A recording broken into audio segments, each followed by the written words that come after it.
After a 4-13 start in a forgettable June, the Gaithersburg Giants season looked hopeless. But as the calendar flipped months and the temperatures grew hotter, so did Gaithersburg. Conceived by bullpen relief and a 7-game win streak, the July Giants were born. Since the 4th of July fireworks, this Sandlot squad has boasted an 8-3 record leading to tonight. What once seemed unimaginable, even in the league that gets fields flooded by firehouses, is now here. It's a home playoff game in the wild card for the Gaithersburg Giants. I'm Collin Smith alongside David Lewis. David, we're talking playoffs. Back-to-back years, playoff baseball has been played here at Criswell Automotive Field. However, this time, it's a different structure we have going on. All 8 teams in the playoffs, at least getting a game in, and that's all the Giants really need. They just need a shot, and that's what they've been given here tonight as they're the 6th seed taking on the 7th-seeded Silver Spring-Takoma Thunderbolts. And Collin, these two teams met 5 times in the regular season. First 2 times, the Giants were not in their recent form. However, 3 straight wins against the T-Bolts is what got them this home playoff game, and they took that season series 3-2. I could go on and on about just the redemption that this team had. The GNQ on the back of their jerseys, Giants never quit, and I think your intro, Collin, was spot on for just how Gaithersburg has been able to salvage this season and put themselves where they are now. It's certainly been a massive second half effort from Gaithersburg. Yes, all 8 teams are in, but they've earned their spot tonight. And one of those additions, that relief that you mentioned, Collin, Logan Wiley on the mound. First pitch is fouled away by Josh Erd, and we are underway here in the play-in round. Winner of this game will move on to the wild card round against the only crop dusters tomorrow night in only 0-1 from Wiley. Breaking ball misses up high. It's now 1-1 to Josh Erd.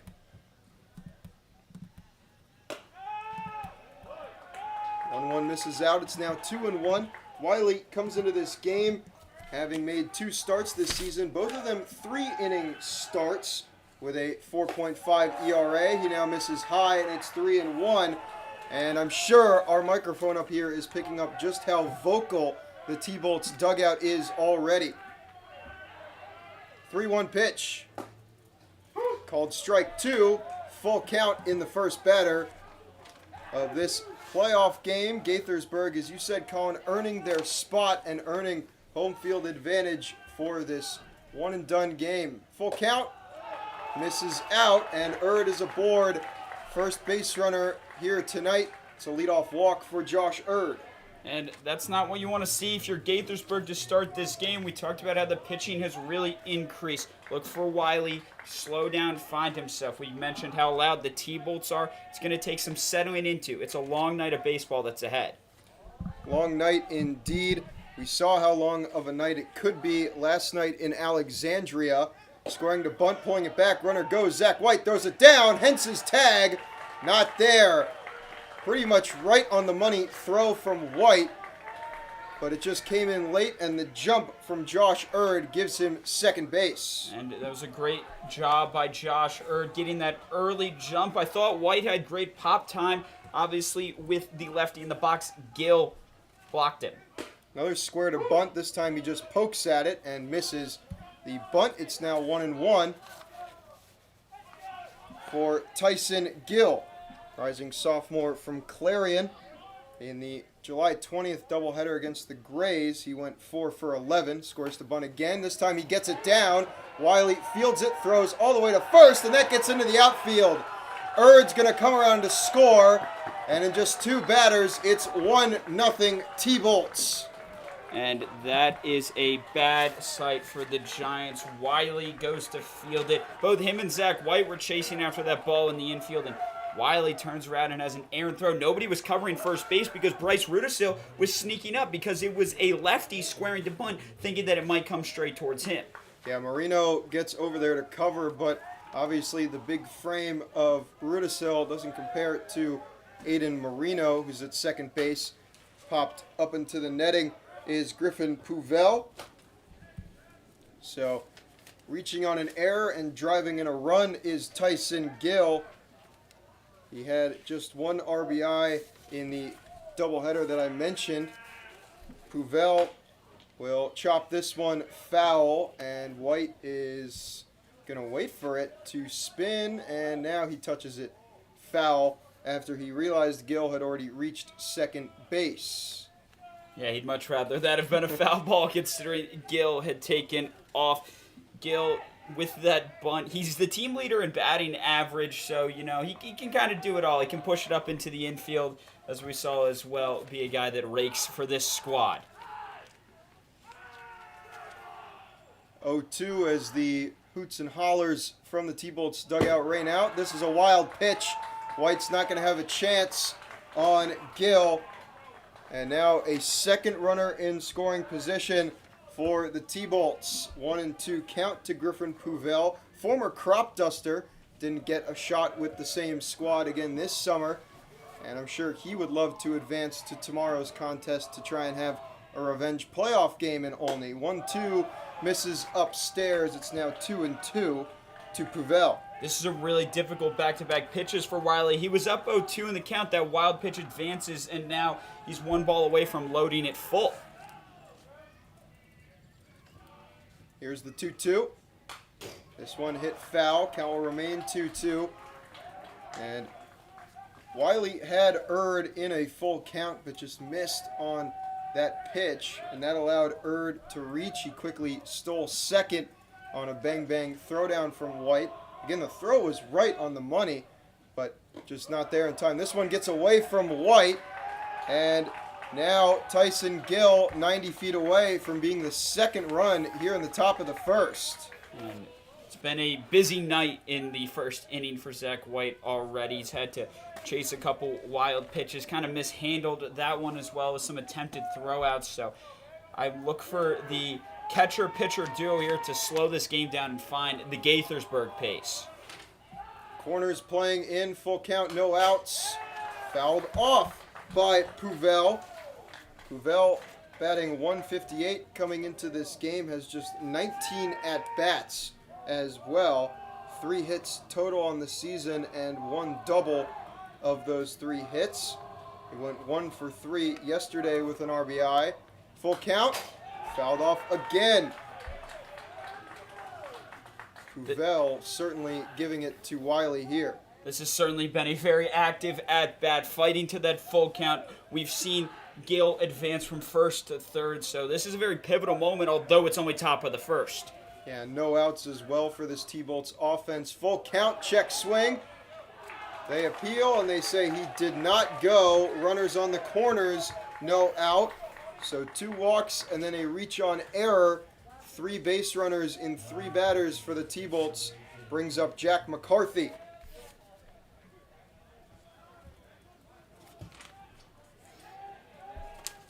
Not the start that Wiley had in mind. He had just 2 walks in his 6 previous innings pitched.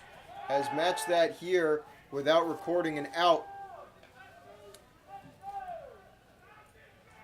He also came in with just a 1.17 whip, and that is now skyrocketed with 2 walks. First pitch to McCarthy is fouled off. Wiley up 0-1. And so far, we haven't really seen a lot of strikes from Wiley's arm into Zach White's glove. Almost all of them have come off foul tips and fights. Yeah, not many have been seen all the way into the glove of White. Another pickoff attempt at first. No tag applied on Pouvel. 0-1. Still the count remains to Jack McCarthy, the T-Bolts catcher for tonight. He hits this one lofted. Backtracking is Weiss. He makes the grab in deep right field, and that will drive in a run. It's 2-0 T-Bolts, and just 1 out after McCarthy gets a sacrifice fly. And a great piece of hitting on the sacrifice fly there, deep into right field. Weiss thought he had it, then he started backpedaling, wasn't really sure about it, as well as Puvel. He kind of found himself in the middle of the base path, so he had to set that up, got a distraction going, looked like he was going to second base. He stays on first, safe. It brings up Brady Grimes now. Watches ball one. Grimes with a 948 OPS despite batting .222 coming into this game. Just shows how effective he is when he does get a hold of a baseball, as he watches strike one there, 1-1. Well, with that 6'7" frame, he's got a lot of power behind it if he can find a piece. 1-1 misses out, but White able to get it in his glove. Now 2-1. Yeah, Grimes went 2 for 8 in that doubleheader on Sunday against the Grays with 5 RBIs. 2-1. Called strike 2. 2-2 now. So it was a productive first out for the T-Bolts, but it does allow Wiley to possibly bounce back here. 2-2. Fouled off again, so theme keeps going. Collin, a lot of foul tips from the T-Bolts early as they make Wiley work. They're seeing the ball, and that's evident by the fact that they're getting a lot of fouls, as well as they're already up 2-0 with only 1 out in the top of the first. They're finding that contact. 2-2 is lined right into straightaway center. That falls in front of Henley. And Henley thought about throwing it into second had anyone been there to try and get the force out of Puvel, but he elects to just throw it into the cutoff man, Cade Hentz, who is set up for third. It's now the second hit awarded to the T-Bolts. Comes off the heels of me talking about how they've been finding the contact there. It's Grimes able putting that kind of just into the no man's land position. First pitch misses out on Vance Bonnier. So now 2 singles, 2 walks, and an RBI sac fly. 4 base runners for the T-Bolts thus far. 3 of them have gotten to second. And the first 2 that did came around to score, Puvel being the third who currently stands on second base, as that pitch was fouled off by Bonnier. Rising junior at UMass Amherst. 1-1. Misses high, 2-1. Wiley's got to find a way to settle down here. Has been really all over the place in terms of wild pitches and making his catcher Zach White work here in the first inning. 2-1. Misses low. And now 1 pitch away from possibly loading the bases. Here comes a quick little infield meeting. Looks like Aiden Marino is going to go out and talk with Wiley for a second. We talked about him calming down. Sometimes, just need your second baseman to come talk some sense into you. Yeah, I think that's what Marino wanted to do. Just a quick word with Wiley before Marino gets back to his position and Wiley gets set back on the mound. 3-1, 1 out. Puvel on second, Grimes on first. The pitch is moved over to Hentz. Nice play over to second to get the force out at second, but could not turn the double play. Now runners on the corners with 2 away. And productive as they got the out there, but you mentioned the corners are loaded. 90 feet away from making this game 3-0 is the T-Bolts. Luckily, the bases not being loaded does give a spot to put if another walk were to incur, which has been a theme in this inning. And just as you say that, first pitch misses on Sturtevant. Caleb Sturtevant batting .097 through the regular season.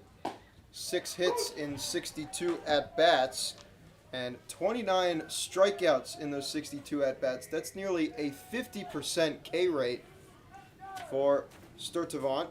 1-1. And now it's 2-1 as that one missed just low on the T-Bolts center fielder. I'm sure Wiley would love to add to that strikeout count for Sturtevant as a punch-out would end this inning. 2-1, tipped back into the glove of White. And now Wiley 1 pitch away from getting out of this inning. 2-2, 2 outs, 2 runners on. Here's the pitch from Wiley. That one misses high and out at 85. Collin, you mentioned second base unoccupied. Depending on where this pitch is, it'll load the bases or get Wiley out of the inning. Full count. Strike 3 called. Wiley gets his first punch out as Gaithersburg will grab the bats. And you did a little bit of a reverse broadcaster thing, so you brought up Shudovan's strikeout rate, and he only increased that as Wiley. We talked about finding that control, finding that composure. He's out of this inning. Be a goldfish, like Ted Lasso says. 15-second memory. I want him to come out in the second. Let this game settle in. Gaithersburg will find their pace. Yeah, and they have certainly found their pace as of late at the plate. And we hope that continues here in this play-in game in the Cal Ripken Collegiate League playoffs. Gaithersburg up at bat when we come back on the Giants Broadcast Network.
Welcome back on the Giants Broadcast Network. T-Bolt's able to grab 2 after a chaotic top of the first. It's 2-0 as Gaithersburg goes on offense for the first time. Number 4, Josh Domaraki, rising sophomore from Frostburg State, is on the mound for the T-Bolts here to start. He faces Nate Houghton-Henley, who is now qualified in terms of league statistics. First pitch to Henley misses outside. It's 1-0. And him being qualified means that his .373 batting average is nicely displayed, third best in the league for the regular season. You and I had been talking a lot about that, how we wanted to see him at those top of the leaderboards. It just took a little bit of time. Wasn't in the lineup a lot to begin the season, but now he is qualified. Here's the 2-0. There's strike 1 from Domaraki. Yeah, so you need 2.7 plate appearances per team game to be qualified. Now here's the 2-1. Swing and a miss from Henley. Domaraki made 6 starts in the regular season for the T-Bolts, 2.1 ERA across 25 and 2/3 innings pitched. 2-2. Tipped back into the glove of McCarthy. And there's the first punch out for Domaraki. He had 21 in the regular season, gets his first of the playoffs in the first batter he sees. Yeah, Domaraki is the innings pitch leader for this T-Bolt squad, so the guy they're looking to come to the playoffs today. It's win or go home, David, so the T-Bolts are bringing everything they can, trying to support the 2 runs they put up. Powell watches the first pitch. It was breaking ball that goes inside enough at 70 miles an hour. It's 1-0 to Powell. And there's strike 1 to Powell. Powell went 2 for 6 last night in the regular season finale in Alexandria. 1-1. Put on the ground over to Kim at second. Fields it and throws over to first. to get Powell. Now 2 away. And that's a difficult start if you are Gaithersburg with Nate Houghton-Henley and Brady Powell, 2 of your huge on-base guys. They're top 2 in stolen bases, so those are the ones you want to find the path, and unfortunately it's going to be Danny Orr working with no base runners and 2 outs. Now first pitch to Orr is right there for strike 1 at 74. Last time the Giants played the T-Bolts, we saw some flamethrowers from the arm of Josh Zuckerman, most notably touching 94, but here some more finesse out of the arm of Domeracki as the 77 mile an hour misses low and inside. It's 1-1.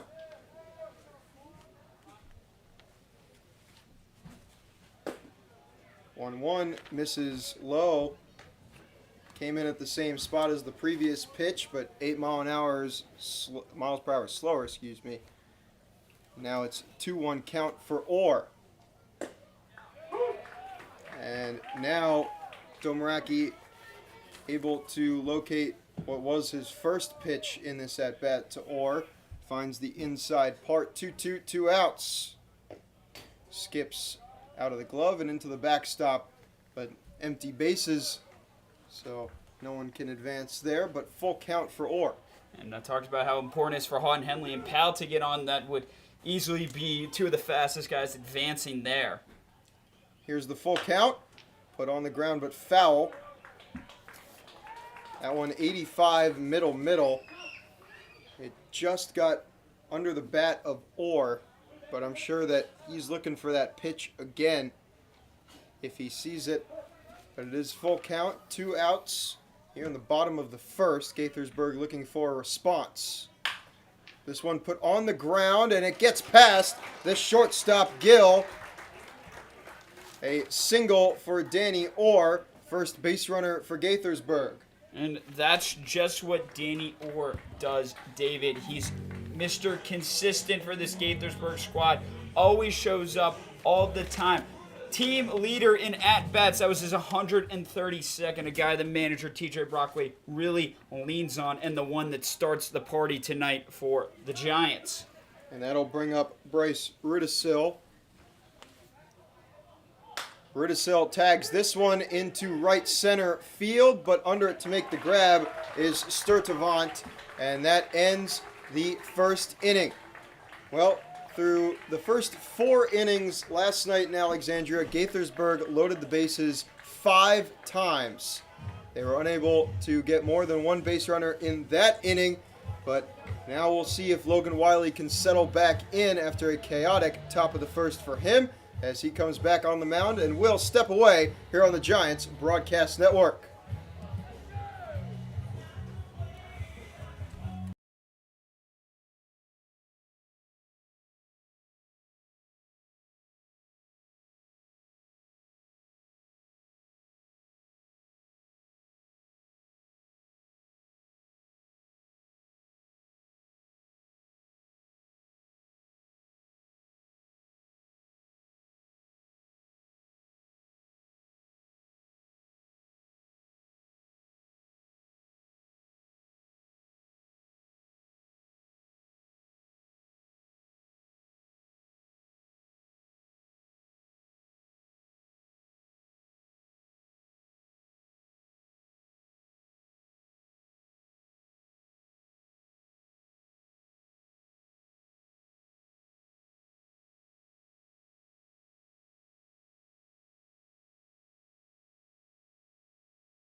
Welcome back on the Giants Broadcast Network. Gaithersburg unable to generate an immediate response. It's 2-0 as we enter the top of the second inning. It's Bryce Curry up first, the rising junior from Hofstra. Comes into this game batting 136. Yesterday he went 0 for 4 with a sac fly RBI. First pitch that he sees is outside. Wiley in the first inning gave up 2 walks and 2 singles. 1-0 here. Misses outside again. Now 2-0 quickly on Bryce Curry. And it's been the theme of the night. It's been a lot of balls from Wiley so far. We'll see if he finds the zone. Doesn't find it there as that one misses high at 82. And now it's a 3-0 count to Bryce Curry. Curry, one of many returners to this T-Bolts team from last summer. He puts this one on the ground but foul. Had the green light on 3-0. Couldn't take advantage of it.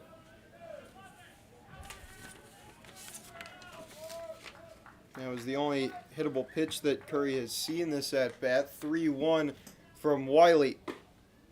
Misses inside. Curry tosses the bat aside, and it's now the third walk given up by Wiley. Again, I mentioned he had just 2 walks in the 2 previous starts combined for Gaithersburg. And it's been a big flip of the switch so far, and not in a good way for Wiley. We've talked about that's the 3rd walk of his outing, so see how he recovers from that. This one's lofted foul, but not playable for Bryce Rudisil as it makes its way out of play.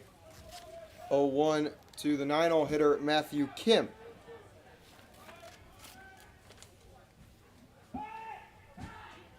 Matthew Kim, not your average 9-hole hitter. He's 3rd on the team in batting average at .288, so not your typical walk in the park, what you think at the bottom. He squares to bunt, pops this up right into the glove of White. And really nice, I was going to say, just a really nice gymnastic-like play from White to really spin around and get that one. Yeah, we talked about how active Zach White has been tonight, showing that athleticism. You and I were talking a little bit before about what our kind of season-long roster would look like. It's Zach White's defensive capabilities. They've been on highlight tonight, and there it is with some acrobatics. That brings up the top of the order, and that line out to Maxey, and then he tries to get the double play. Throw gets over, scooped up by Rudisil, but not in time. Josh Erd down on the first pitch. And Curry out on first base. I don't think he was expecting to get a ball thrown at him that quickly as it was for Maxey. He scurries right back and makes sure he can stay out on the path. That brings up Tyson Gill now. Gill came around to be the 2nd run of the first inning for the T-Bolts. Erd was the first, and Erd, a guy who got a full count walk his first time up, was very aggressive there. This one is chopped over. Wiley will play it, spin move over to Rudisil, and nice work from Logan Wiley. Great bounce back inning. Certainly that throw to first was better than Wiley's original spin around kind of throw.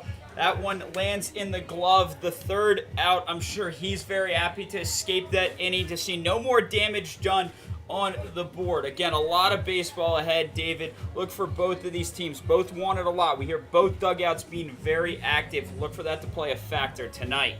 All right, well, Ryan Maxey, who got that nice line out at 3rd, will be up first, followed by Cade Hentz and Brady Ruiz-Weiss when we return here on the Giants Broadcast Network.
Welcome back on the Giants Broadcast Network. David Lewis alongside Collin Smith.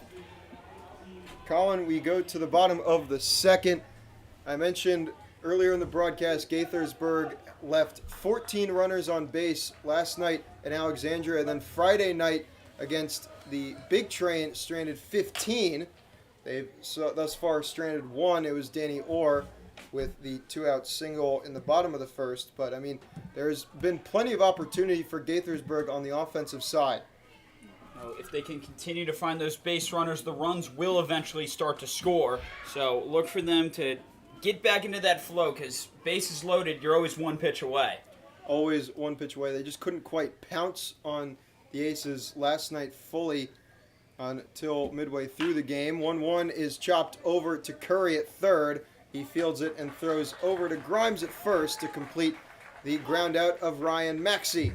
And great job by Curry there, was playing a little bit up in his position. We've seen this infield grass at Criswell Automotive Field mess with a couple balls, lead to a couple errors, so that's no routine play in tonight's matchup. Yeah, it was very interesting there. I mean, Maxey, a lefty, to have the corner third baseman play in that far. Curry playing in far again, hence first pitch lined out. Sturtevant flags it down at the warning track for out number 2. Cade Hens taking no time in his at-bat, wants to pounce on that first pitch, and he got a good piece of it, but according to TrackMan, only a 58 exit speed. That's never going to get out of the park, but I'm looking at it now. I don't think it picked it up quite properly. Yeah, I think that's still the ground out of Maxey, as it appears. TrackMan a little behind, but that's okay. Sturtevant caught that one at the warning track, as all you need to know. It's 1-0 to Weiss now with 2 away, and that one skips to the side. Now 2-0.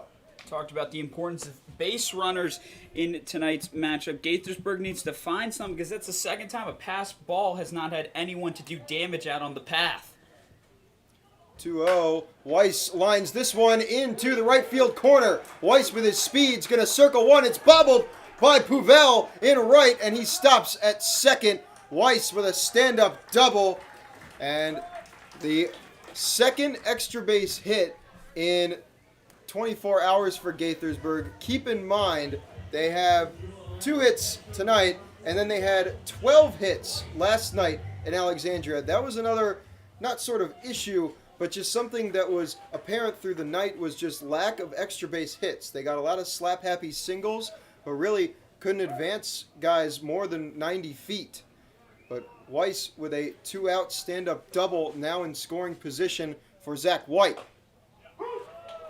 And it's strike 1 to White. And Ruiz Weiss had a really impressive piece of hitting. That just curved all the way down into the right field corner. And combined with his speed, leads to those extra bases that they want to see. Pickoff move as Kim and Weiss meet at second base, but Weiss able to get his foot back in. It's 0-1 to White, who did not play yesterday. He has 5 hits in his last 6 games, 9 walks in his last 4 games. So has just been reaching base in his recent action. 0-1 skips inside. Collin, you mentioned those wild pitches there. McCarthy able to keep that one in front of him, but certainly something to look out for with Weiss on second now.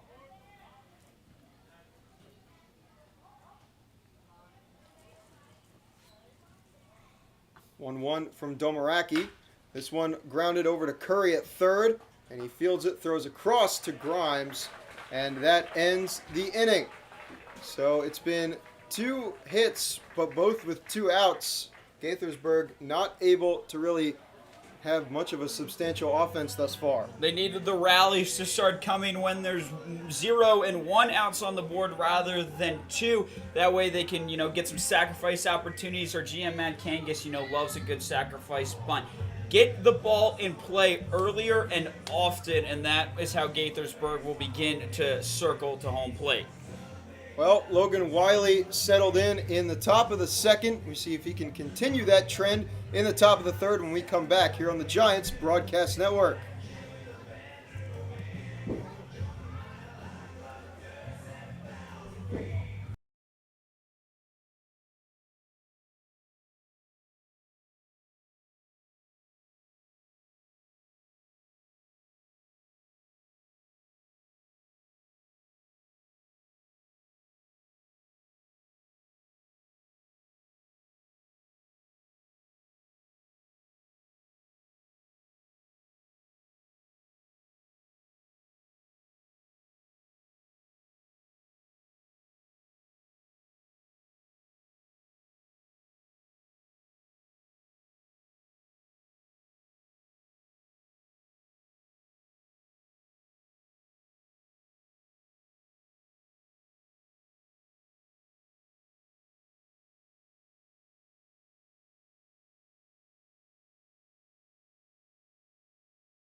Ready.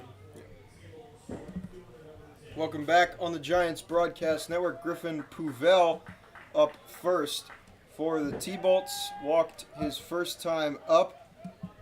Did not come around to score, however. He squares to bunt, gets it down, and it dies in the grass.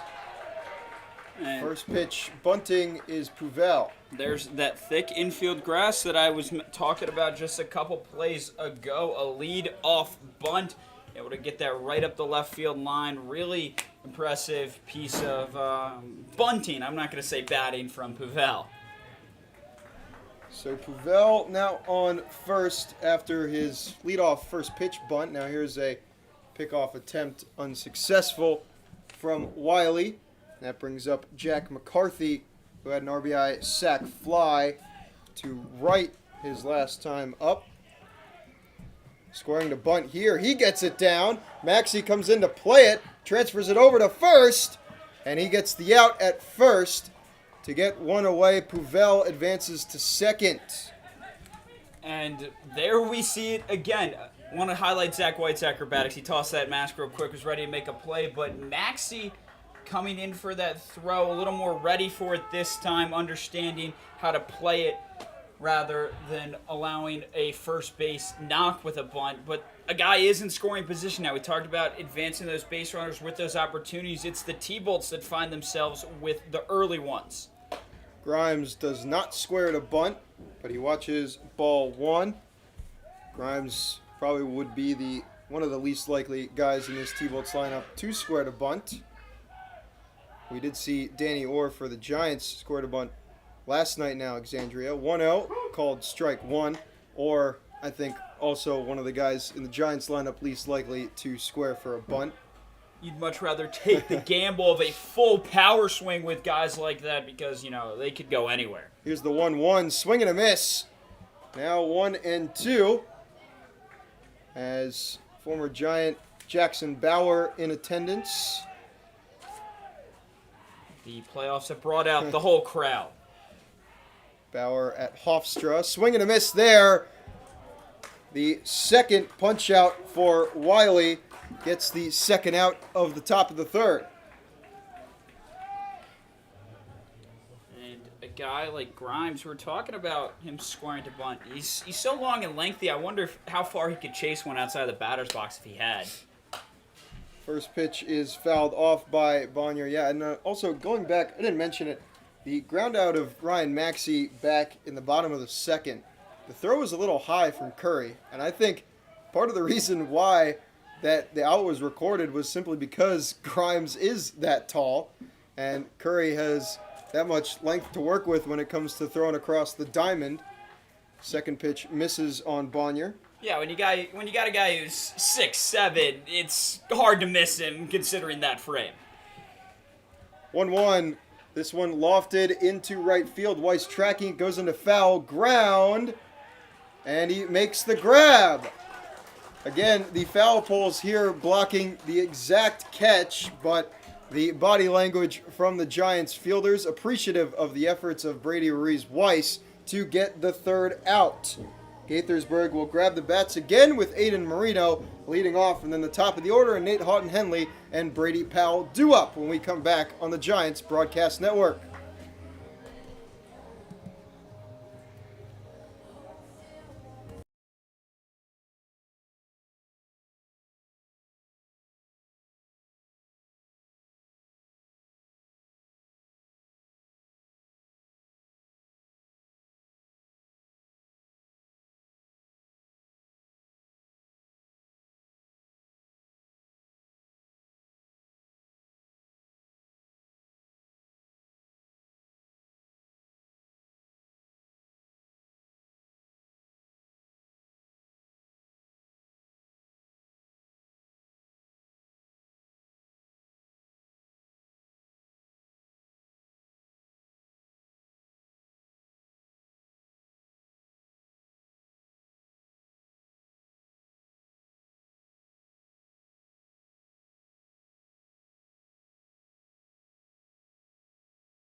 Welcome back on the Giants Broadcast Network. So, in addition to Jackson Bauer, a couple other Giants from last year in attendance, as well as Collin Gibbs, brother of former player and third base coach Casey Gibbs, as well as Brendan Kleiman.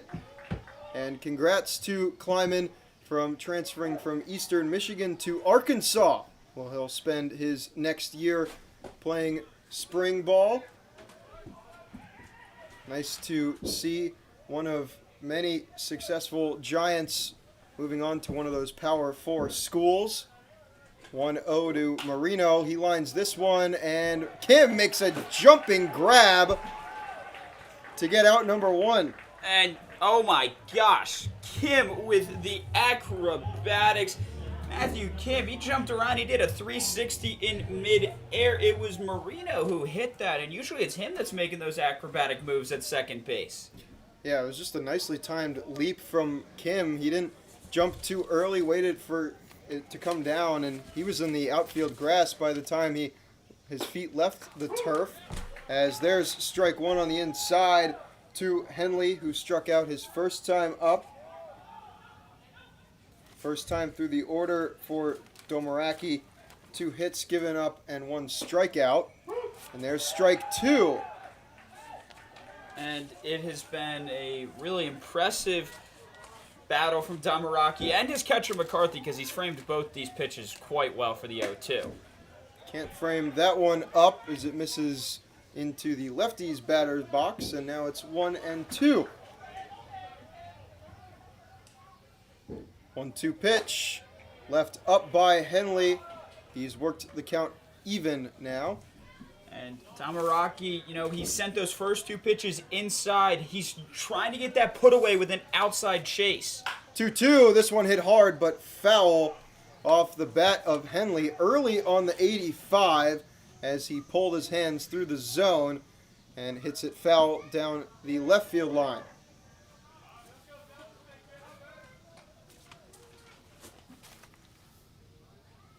2-2. He hits this one high in the air, left field. And under it to make the grab is Vance Bonnier. Big fly out off the bat of Henley. And that put Bonnier all the way back to the warning track. So the power was there. We saw in that foul ball Henley's swing speed. I don't know if we have that metric measured. It's not quite golf where that is all played into it. But man, Henley's swing speed just from the booth really impresses me. Certainly gave it a long ride there, but Bonnier was able to flag it down. And then it's strike 1 called on Brady Powell with 2 outs. Now 1-1. Last 2 innings, Gaithersburg has gotten their first 2 batters out, and then a hit was given up by Domeracki. As there's called strike 2 now on Powell. The Giants seem to love 2-out rallies, if you can call base hits 2-out rallies, but 1-2. This one's tagged into shallow center. Coming in, Sturdivant has it. Sturdivant says, no 2-out rallies, absolutely not. Go home. I'm sending you away in 3. Really impressive defense from the T-Bolts there. Outfield specifically, Bonnier, Sturdivant making those really athletic plays, diving, running, backpedaling, chasing balls all over. Yeah, that was just a really nice defensive inning from the T-Bolts all around, and that makes the Giants go 3 up, 3 down. Going to the 4th inning now, Logan Wiley back out after he had another nice inning. Back-to-back now, see if he can put it in cruise control here for Gaithersburg. Still trailing 2-0 after the first 3 frames. We'll step away on the Giants Broadcast Network.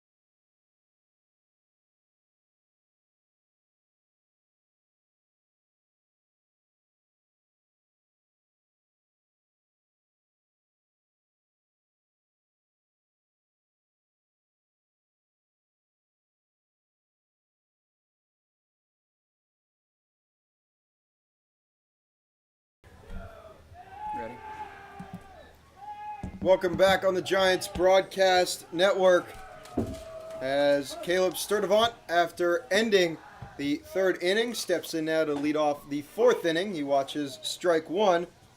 He struck out his first time up. Mentioned a nearly 50% K rate for Sturdivant in the regular season. White tried to frame that one up, but it misses outside, and it's 1-1.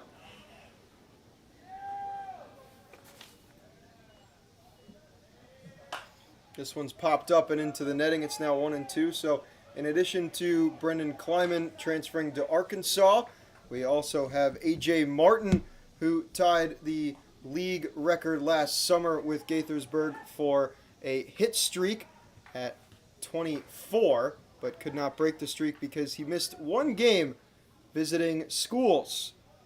He ended up at Charleston Southern for this past year and now will make his way to Louisville, Kentucky. 1-2. This one lined into left center. Henley tracking. Henley makes the grab.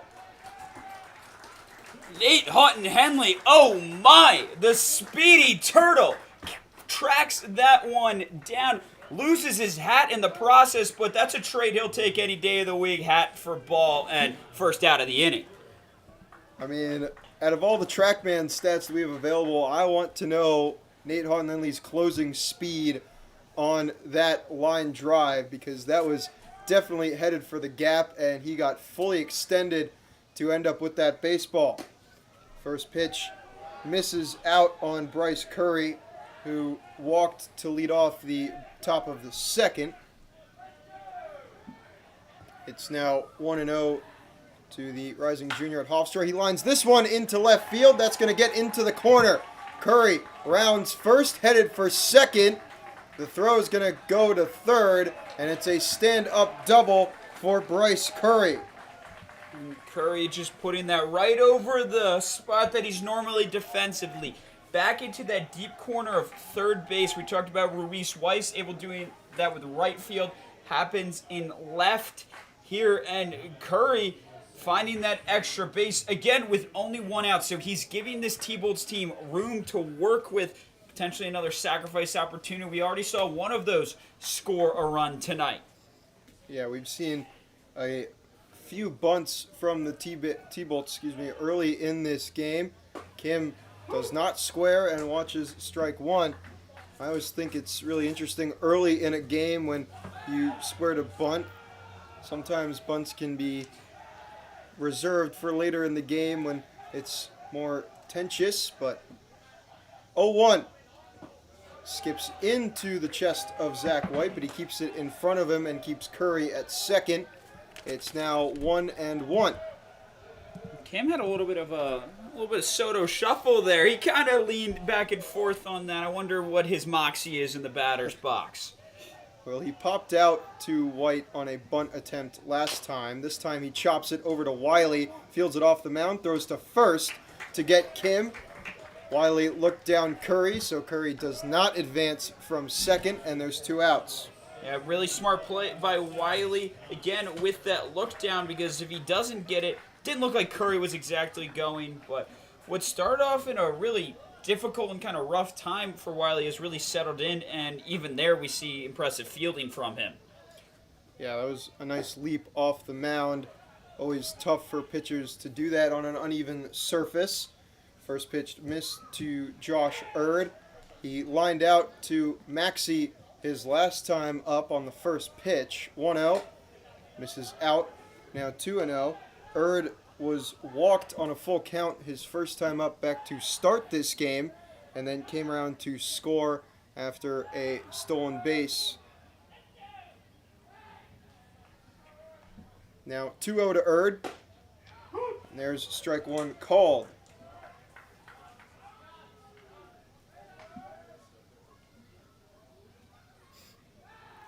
Two one, two out.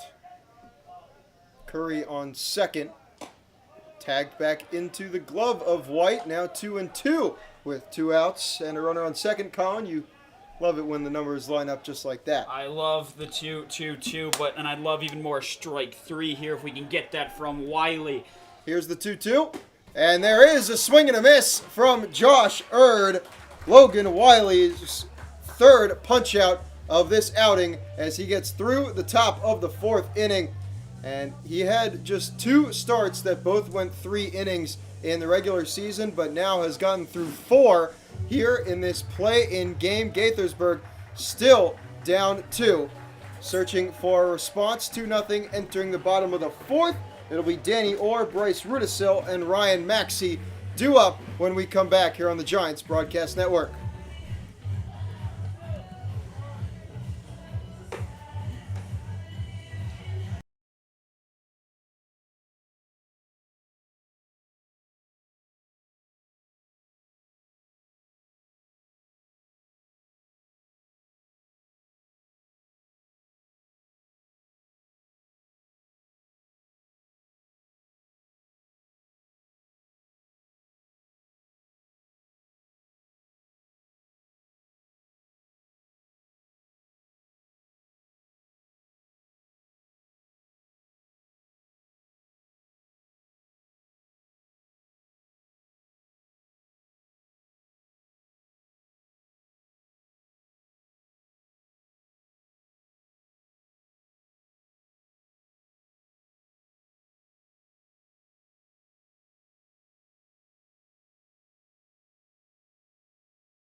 Welcome back on the Giants Broadcast Network. Bottom of the fourth we go. It's Danny Orr up now with no outs. Last time he came up to bat, he had 2 outs to work with and got a single, one of 2 outs or 2 hits, thus far for Gaithersburg. They haven't had much of a substantial offense yet this game. Pretty uncharacteristic for the July Giants. First pitch to Orr, misses high and out. And it's 1-0 to Orr. And Danny Orr leading off this inning. We mentioned he's one of those guys with a base hit. Would be fantastic start to the fourth. He chops this one foul. It's 1-1. Yeah, you mentioned getting that leadoff guy on. And yesterday against the Aces, 3 of the first 4 innings, Gaithersburg was able to get their leadoff guy on.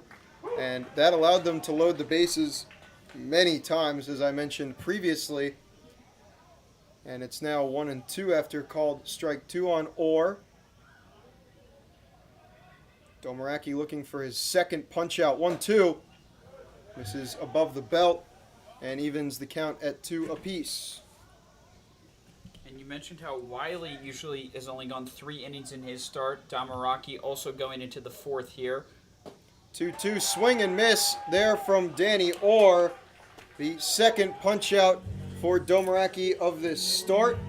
And it's the first out of the bottom of the fourth to bring up Bryce Rudisil. And I was talking about Domaraki getting through 4. He still has his stuff. He gets the 75 swinging low there from Danny Orr. Usually a guy who's not falling for those type. First pitch to Rudisil misses up high. Rudisil flew out to center his first time up. 1-0. Misses above the belt on Rudisil. Kind of tough to do. Rudisil above average in height at least. The 2-0. That one pops out of the glove of McCarthy, but it's still called strike 1. It goes right back up the pitching track here at Criswell Automotive Field. Again, one of my favorite things about this field is that there's still a pitching track. The Tigers were the final MLB team. They got rid of it this year, so it's kind of an old-fashioned thing that I love to see. Here's the 2-1, and that one skips back out of the glove, but that one came in low. So it's 3-1. Ball missed the strike zone and the pitcher's mound track there that you mentioned, Collin. It's now 3-1 to Bryce Rudisil. I mean, is McCarthy playing ping pong with his glove out there? That's back-to-back popping right back. 3-1. Fouled off, full count. 83 right at the belt for Rudisil. Makes it a full count. Rudisil has hits in 15 of his last 17 games Full count pitch. And he fouls this one off into the netting down the third base line.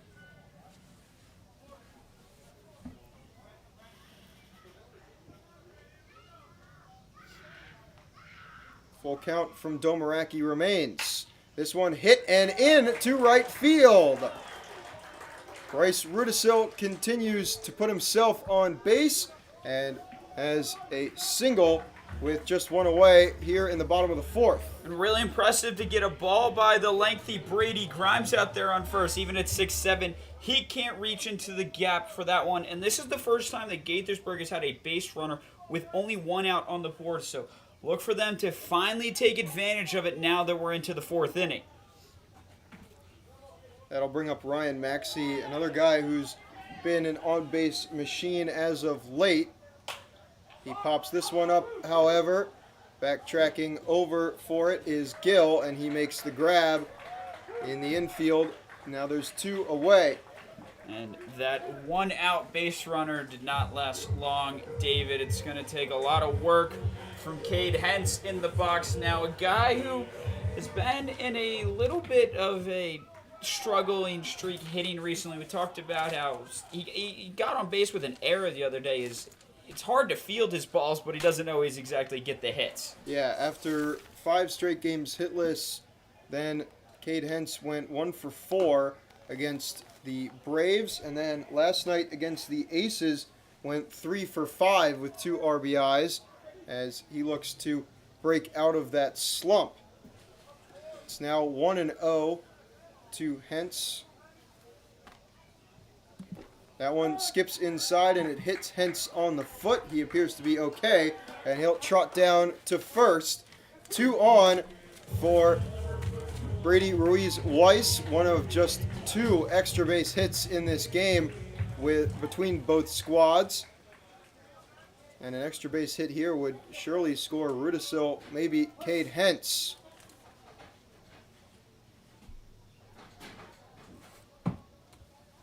First pitch. This one's chopped foul by Weiss. Weiss likely not going to square to bunt with 2 outs on Gaithersburg at the moment. And we often see Ruiz-Weiss, the guy to square to bunt. He's one of the guys I've seen bunt, or at least square. Sometimes he pulls it back, but he usually tries it at least every at-bat. 0-1 here, and he fouls this one off. Late and under the 84-mile-an-hour fastball that was elevated. So now 0-2 to Weiss. Domeracki trying to get through 4 unscathed. Most trouble he's had thus far this game, right in front of you with Rudisil on second and Hentz on first. The 0-2, and fouled off again by Weiss, staying alive here. 3 pitches, 3 fouls. And Ruiz-Weiss, he had that stand-up double last time he was up to bat. Certainly seeing the ball tonight as he's seen 4 strikes and he's in the 0-2, but he's fighting off these fouls. He wants to get a piece of it. Now here's the 0-2. Again, this one is hit hard into right field. However, it hangs up for Puvel, and that ends the 4th inning. Couldn't quite turn on it like he did previously was Weiss, and that flyout will end the 4th inning. So we saw a little bit more there, so maybe ramping up is the Giants' offense. Still trailing 2 as Henry Lewis will step out on the mound for Gaithersburg, taking over for Logan Wiley when we return here on the Giants Broadcast Network.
Welcome back on the Giants Broadcast Network. Shout out to all of 40 of you for tuning in for this play-in round game. And a special shout out to our colleague, Jake Saronis. It's been a pleasure working with him all season, as it has been with you, Collin. Hopefully, season won't be done after tonight. Henry Lewis on the mound to try and keep this game a 2-run deficit for the Giants. First pitch he throws is ball 1 to Tyson Gill. Lewis was a very late season addition, pitched just once, and that was on Sunday against the Braves. 1-0 is lined over the head of Hentz into left field. Powell will scoop it up, but a hard hit single off the bat of Tyson Gill. Tyson Gill, the team leader in batting average, showing off his stuff there.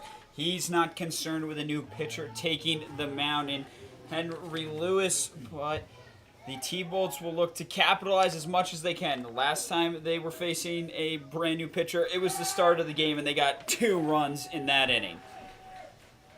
We'll see what happens here now with Griffin Puvel up. Puvel bunted for a single his last time up. Doesn't square there. He's 1 for 1, also with a walk. And Lewis, that's his first hit given up. He pitched 2 2/3 against the Braves, as I said, but he gave up a walk and then got a strikeout. But no hits given up in the 2 2/3 innings. Ball 2 comes in on Puvel. That T-Bolts dugout still loud as ever. 2-0. And that one misses high, now 3-0. Yeah, it's very interesting how they are never able to lose their voices, even through a full 9-inning game. Here's the 3-0. Needed to find the zone, and it does. 3-1 to Puvel. Rising junior at rider. Tyson Gill on first. He takes off. 3-1. Finds the zone. Or does not find the zone. So the stolen base attempt there was really in a dying effort, as it was ball 4. So no matter if the ball had stayed in the glove of Cade Hentz or not, Gill would have been safe at second. Thought for a second the umpire gave the strike 2 call, but then he appeared to signal dead ball. So 2 on, no outs for Jack McCarthy. Really a interesting steal attempt there from Gill, considering that he was a 1 ball away, which he ended up getting. That brings up this first pitch is cracked into center field. Henley can't make that grab. It gets by him all the way to the fence. Gill comes around third to score. Puvel held up at third. The throw in gets to White. But an RBI double on the first pitch from McCarthy. And it's 3-0 T-Bolts. And the fact that only 1 run scored there, I think, is a win for Gaithersburg, considering Houghton Henley wasn't able to get under it. And not just that, he didn't grab it on the first attempt, went all the way back into the warning track. So impressive that they only held it to 1 run. It was a good throw in, and Zach White not having to make any acrobatics. Yeah, so as you mentioned, some mishandling from Henley. Swing and a miss on the first pitch is Grimes, who's 1 for 2. Struck out his last time up. I have to think that Gill probably hung up after we saw the closing speed from Henley earlier this game and wanted to make sure he didn't get doubled up on the base paths. And then Puvel was just playing follow the leader from first base. Puvel now on third. McCarthy on second after his RBI double. 1-1 count to Grimes. He hits this one hard, deep left field, and that is off the fence. Puvel scores, McCarthy scores. It's a stand-up double for Brady Grimes. It's now 5-0 T-Bolts. And a player like Grimes, we were talking about how he just is, one piece of the ball away. The power that he has, he's the low batting average, but he's there because of his length and his power. And there it's on display, pinning that perfectly into deep left field. Brady Powell, a little bit in, not able to get there in time before 2 runs scoring. And for those of you tuning in, it is 350 all the way around here at Criswell Automotive Field, making it really deep corners and a very shallow center field. And TJ Brockway has a mound visit with his pitcher. It was a leadoff single from Tyson Gill, and then a walk to Griffin Puvel, and then back-to-back hard hit stand-up doubles have driven in 3 runs. Now 5-0 T-Bolts, and Vance Bonnier at bat.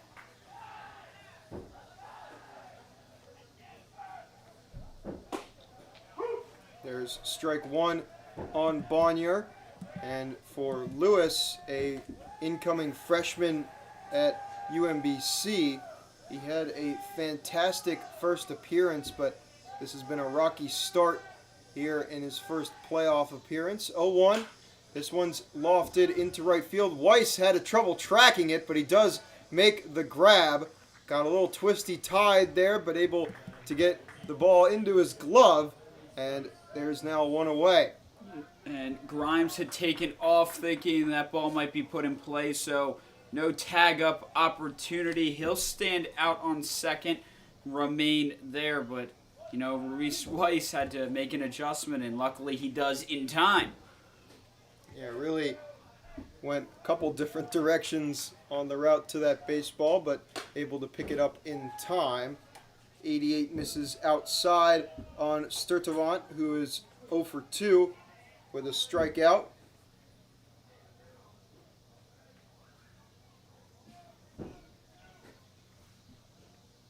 One out. This is up now, 2-0. Sturtevant's got that bright yellow bat matching the T-Bolts. I always like to talk about accessories. I feel like we haven't done that in a while. This one, it kind of looks like a pencil to me. It stands out. Well, he is one of 2 T-Bolts yet to reach base tonight, him and Matthew Kim in that club. Everyone else in this T-Bolts lineup has at least reached once, but now Sturtevant is 1 pitch away from reaching base. It's 3-0. Sturtevant has contributed defensively, had that diving effort, as well as Kim making some acrobatics. So here's the 3-0. Finds the zone at 86 from Lewis.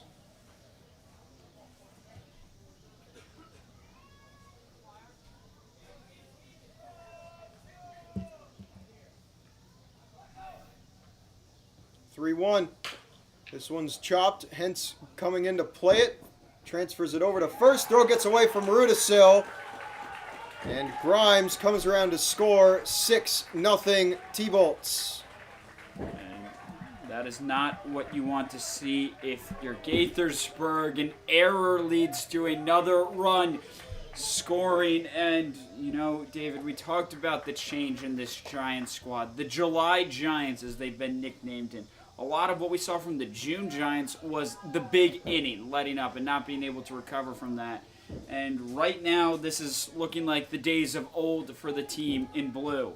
Light blue. They're both wearing blue tonight. Yeah, not a great uniform matchup and not a great game thus far for Gaithersburg. 6-0 to the visitors. Lewis delivers first pitch strike to Bryce Curry. Curry is 1 for 1. Had a double last inning and then walked his first time up. 0-1. Started the swing, didn't go around to even the count at 1-1.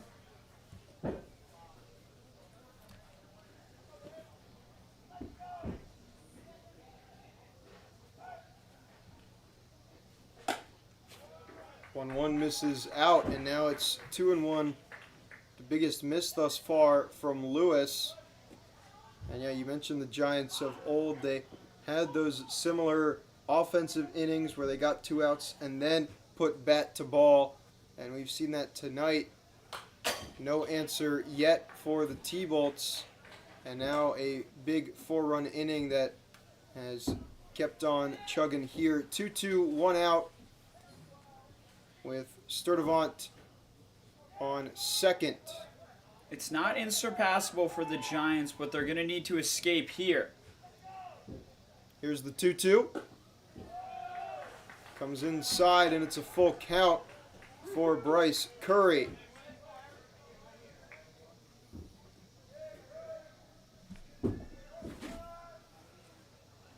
Lewis has to locate here. Here's the full count pitch. This one's popped up. Rudisill tracking it. Marino calls him off. Now Rudisill calls for it back, but the play is made, and there's 2 outs. Certainly glad we didn't see a collision there. Marino was very vocal that he wanted to get it, but that ball was dropping right to where Bryce Rudisill was standing. He barely had to move. Yeah, originally it looked like a bit of an awkward play for Rudisill to make, but the hang time on that pop-up allowed Rudisill to get his feet under it. He makes the grab. That brings up Matthew Kim, now the lone T-Bolt to not have reached base yet tonight. He's 0 for 2. First pitch he sees, skips in. White has it covered. Kim grounded out to then pitcher Logan Wiley his last time up.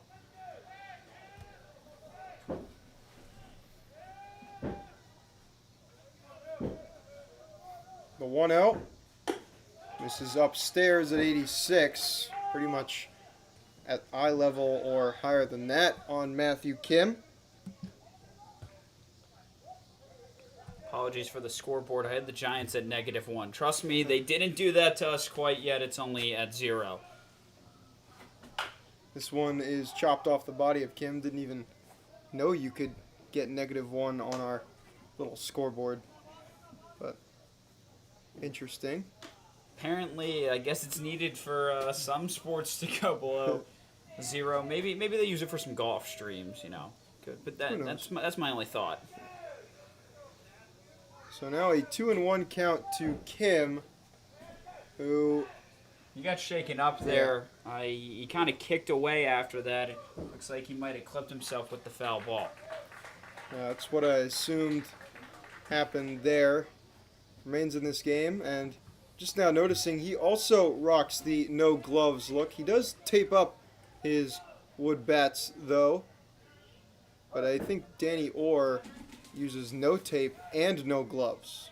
2-1. This is inside. 3-1 now.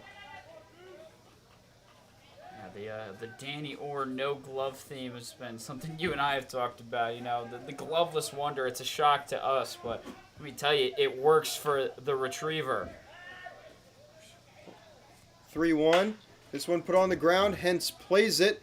And now he throws across to Rudisill, that time on target, to get the third and final out. Well, it was a 2-run deficit, but now it is 6-0 T-Bolts as we're halfway through this play-in game. Gaithersburg needs to find a response. Josh Domaraki heading back out on the mound. The Giants have to get the bats alive. We talked about the Giants of old. That's not what Gaithersburg wants to see right now. They have capable hitters. They need those base runners. They need them early. They need to get themselves in good opportunities when we come back. Well, we'll see who can generate the best opportunity for Gaithersburg. Zach White, Aiden Marino, and then Nate Houghton-Henley due up for Gaithersburg when we return here on the Giants Broadcast Network.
Welcome back on the Giants Broadcast Network. I'm David Lewis. Alongside me, Collin Smith. Zach White up first now. It was a 4-run top of the 5th for the T-Bolts, and now Gaithersburg needs to find their way back in this game. And it's all about how you respond, David. If the Giants can start to plate a couple, this game is far from over.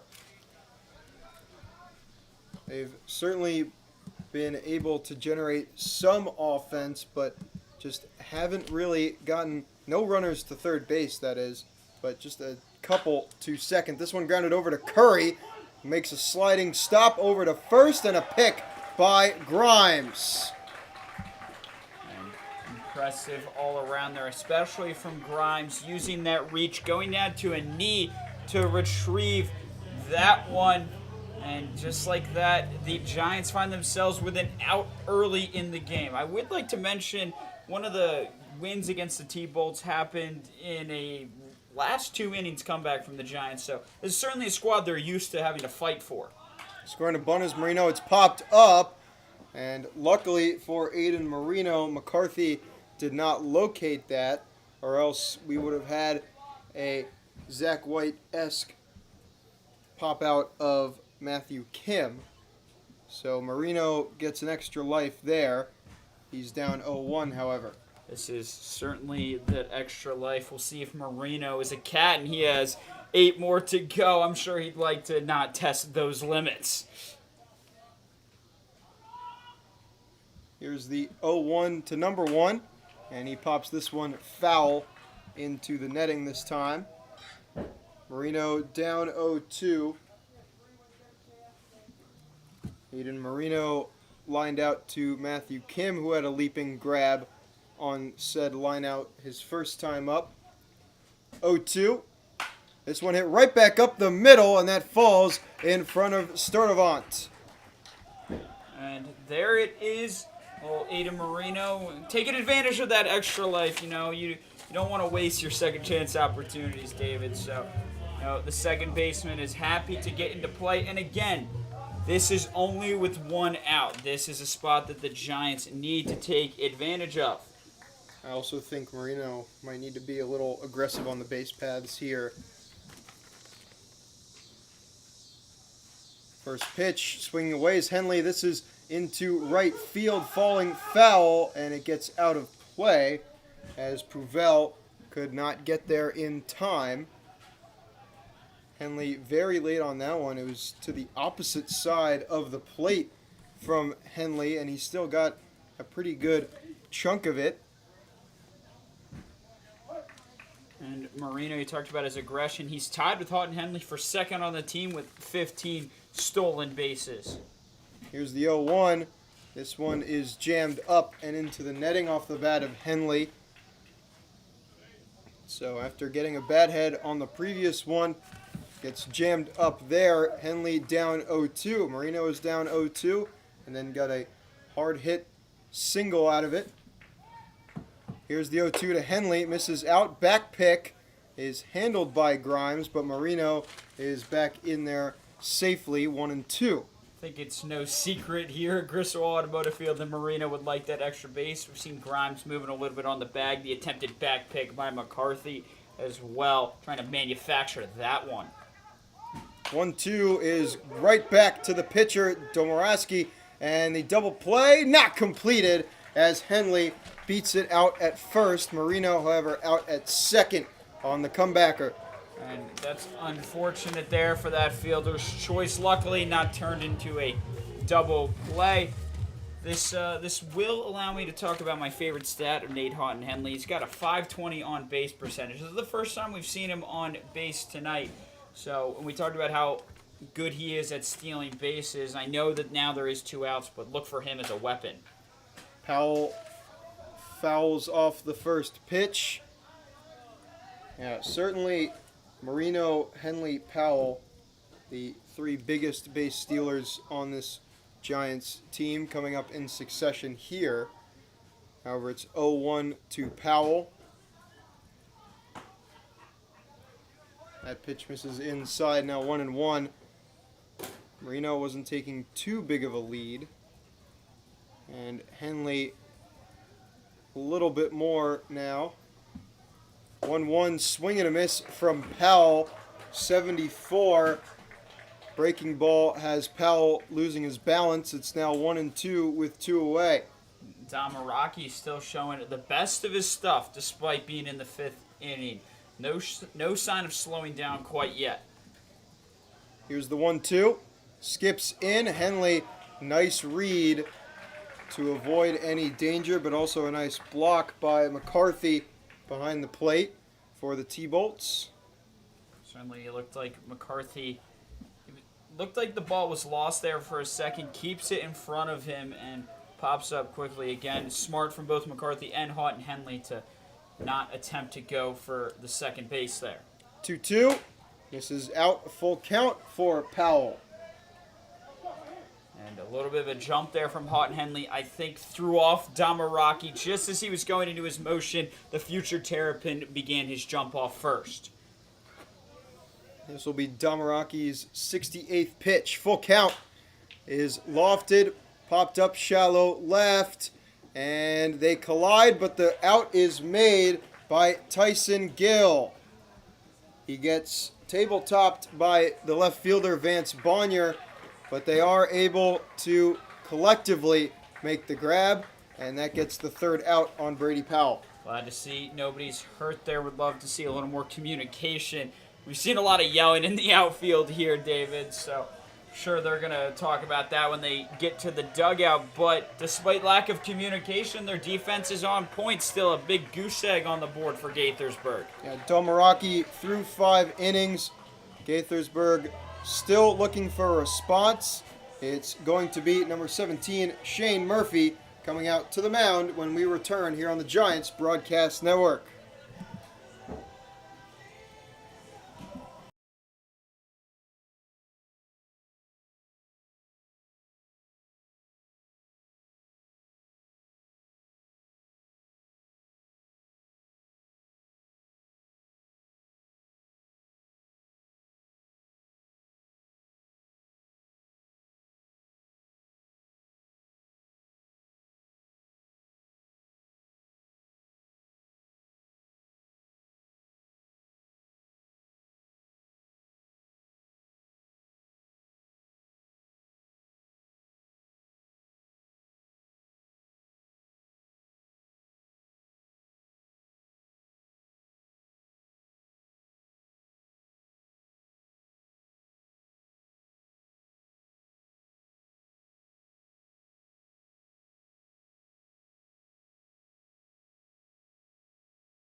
Welcome back on the Giants Broadcast Network into the 6th inning. T-Bolts able to retain their lead through the bottom half of the 5th, but a new arm on the mound for Gaithersburg. It's going to be Shane Murphy coming out. He made 8 appearances for the Giants in the regular season and was one of 5 All-Stars selected from the Giants squad. And I talked about on my pre-open about how the Giants squad got relief pitching in July. Murphy, one of those great arms out of the bullpen, looking to try and help his Giants team extend their season. First batter he faces, and it's ball 1, pinch hitter in for the T-Bolts. It's number 5, Aiden Driscoll, who is now up 2-0. Driscoll, rising sophomore at the University of Maryland, and he's up 3-0 now.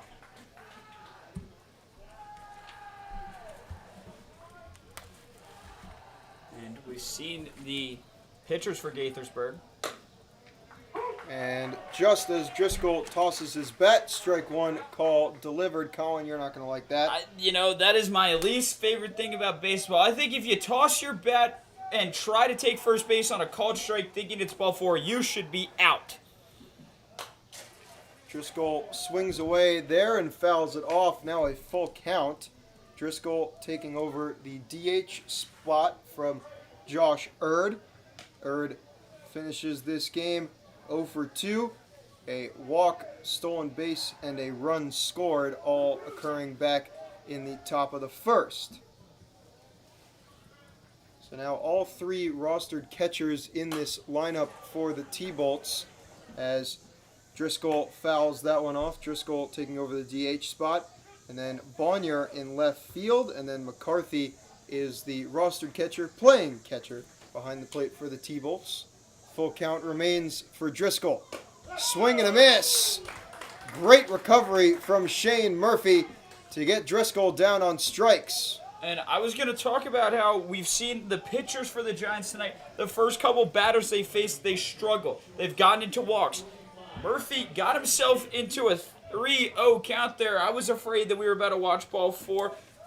Some people thought it was ball four and decided to toss their bat. We're not going to talk about my thoughts there, but fighting back for that strikeout is huge for momentum. And it's now 1-0 to Tyson Gill after that first pitch misses. But yeah, just all around great job by Murphy to recover after going down 3-0 on Driscoll. But now it's 2 balls to no strikes on Tyson Gill. And now it's the same spot that Driscoll found himself in, 3 balls to no strikes. We'll see if Gill can keep the bat in his hand. 3-0 pitch. And had nothing good to look at there. Outside and up, and it's a 4-pitch walk for Tyson Gill.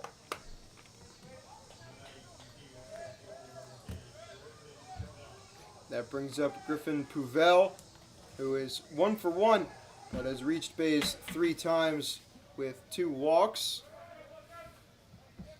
Now has Tyson Gill on first, and that pitch misses up. And it's 1-0. Pickoff attempt at first. Gill back in there safely. Still adjusting his oven mitt that pretty much every player has, whether they're one of those base stealers or not. 1-0 misses. Now 2-0. 6 straight balls thrown here from Shane Murphy.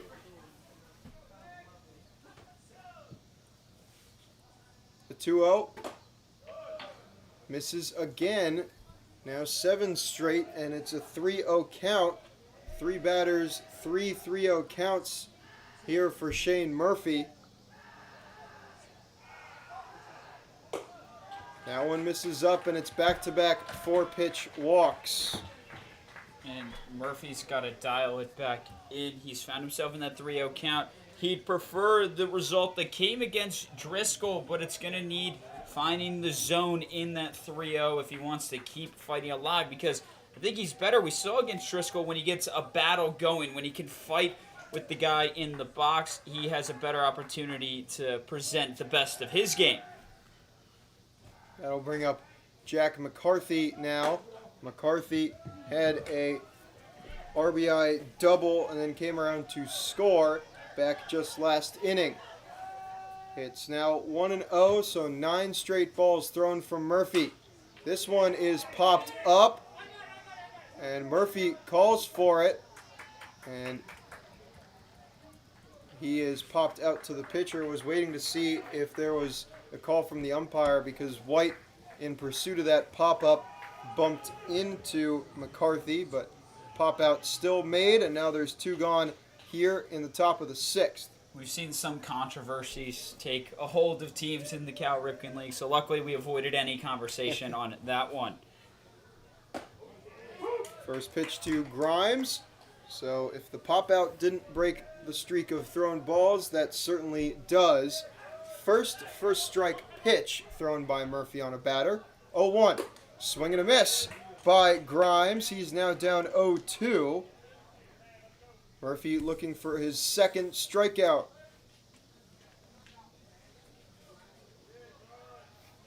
Oh, 2 outs. This one is lined just foul.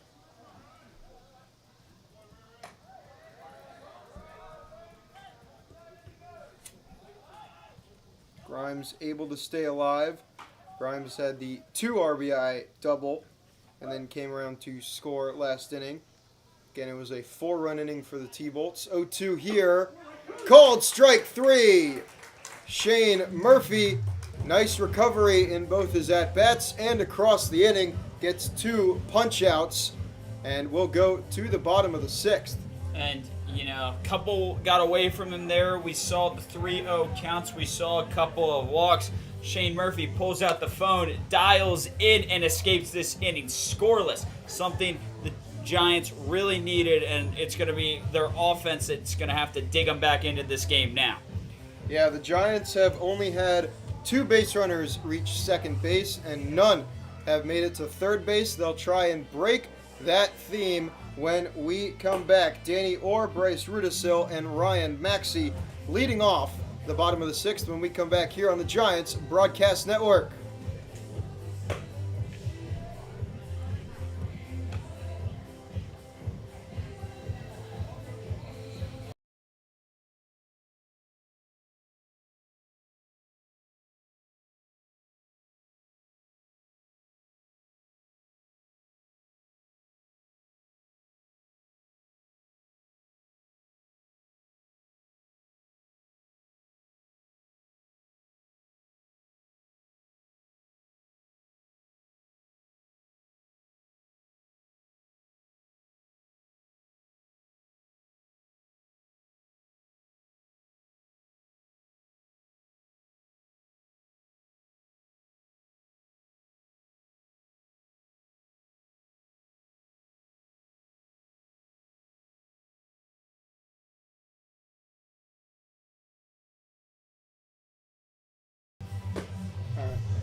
Welcome back to the Giants Broadcast Network here in this 6 seed versus 7 seed play-in game.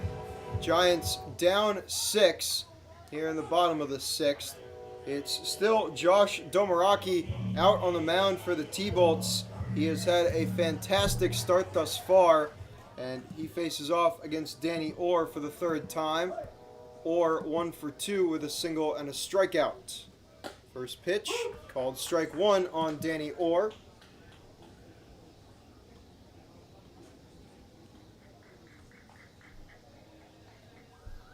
Here's the 0-1. Swing and a miss from Orr. We've talked about how big a piece Orr has been for this team, and Domaraki stepping up to the task to take him down. Here's the 0-2 now to Orr. Misses out. Domaraki now over 80 pitches in this start. Over 70 pitches. Math is off, of course. 1-2. Skips in, now 2-2. Got a little ahead of myself, as I would want Domaraki out of this game as soon as possible if I was Gaithersburg. Domaraki coming off a season worst performance on July 20th, just 2 days ago. 4 2/3 innings pitched, 5 runs, 3 of them earned, 10 hits given up, but with 6 strikeouts. The 2-2 skips in, and now a full count worked on Danny Orr. Talked about Domaraki's struggle last time he took the mound. It's all about how you respond, David, especially now that it's the playoffs. He's forgotten about that start and been dominant tonight. Here's the full count. And Danny Orr, after getting 2 strikes put on him, didn't have to swing the bat, sees 4 straight balls, and is a leadoff walk. Danny Orr is happy to take first base there. The lack of base runners has really been the big problem for Gaithersburg, and first time they've gotten one with 0 outs. Yeah, first leadoff man aboard now for Bryce Rudisil. First pitch he sees, misses low and outside. Or not one of the most aggressive Giants on the base paths. 3 for 3 in steals. But again, just the 3 attempts across the regular season. Rudisil pops this one up and foul. Lands on the soccer field, avoiding everyone out there. That was a far hit foul ball. Still haven't seen anyone get hit down on the soccer field, luckily. It went almost all the way to midfield over there. As Jackson Bauer can't handle the throwback. 1-1. This one's lined into left field. That's going to get into the corner. Bonyer's chasing after it. Danny Orr, into third. And Rudisil into second. Stand-up double. And now two runners in scoring position with no outs. And it's like somebody lit a match here at Criswell Automotive Field. We talked about the struggle to find base runners, and just like that, we get the leadoff walk from Danny Orr, and Bryce Rudisil getting himself extra bases with that one. And again, this is the playoffs, so we'll see how short of a leash Josh Domaraki has now after he had Orr down 0-2, 4 straight balls, saw him get on base, and then 90 off the bat and an opposite field base hit for Bryce Rudisil. Stand-up double, and the first runner on third base now for Gaithersburg. The third runner on second now. And manager Brock Hunter is entitled to one meeting with his pitcher. As dominant as Domaraki has been, he hasn't needed it, so it's a fine time to use it now. Make sure he settles in. Sure, he's still got a little bit of gas left in the tank, but I'm sure Gaithersburg would love to leave him on empty. And here's Ryan Maxey trying to work those at-bats. First pitch he sees, misses low. Talk about the effectiveness for Maxey to make pitchers work. 18 walks to 14 strikeouts in the regular season. Really nice ratio when you put it together. 1-0. There's strike one called on the inside at 83. And, I was a little upset there. Trackman says it was in the zone, but Maxey had to back up for it. I think there was some, fanfare and a good show for Maxey trying to get that ball call. Here's the 1-1, and this one's tipped back. Maxey had a good read on that breaking ball out of the hand. Originally, when it came out of the hand, it looked like it was lined up to hit Maxey, but he's able to see it come back over the plate, get a tip of it. It's now 1-2, however. Corner's playing in for the T-Bolts. 1-2. This one's chopped over to the first baseman. Grimes fields it. Will go to step on first to get the first out here in the bottom of the sixth. Heads up play by Grimes, as his first instinct was to look down Danny Orr at third. Danny Orr took a couple steps off, not enough to get a ball in play, trying to get Maxey there and bases loaded. But Gaithersburg, they still find themselves in a great opportunity. Only one out to work with, and you would hate to strand these guys in scoring position. Now that brings up Cade Hentz, who delivered last night. Can he deliver here with those runners in scoring position? First pitch he chops over to the shortstop. It's going to be a quick play to first. It does get the second out, but the first run of the game for Gaithersburg. Danny Orr crosses. Bryce Rudisil remains on second after the sacrifice hit for Cade Hentz drives in a run. And there you go. You break the goose egg. Now you have to continue to cook that. The egg is gone. 2 outs. It's going to take a lot to rally more here. This one's chopped over to Kim at second. He handles the hop, throws over to first to get the third and final out. Gaithersburg was able to plate 1 run in that situation, but is able to break the goose egg, and we will step away heading into the final 3 regulation frames here in this play-in game of the Cal Ripken Collegiate League Wild Card.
Welcome back on the Giants Broadcast Network.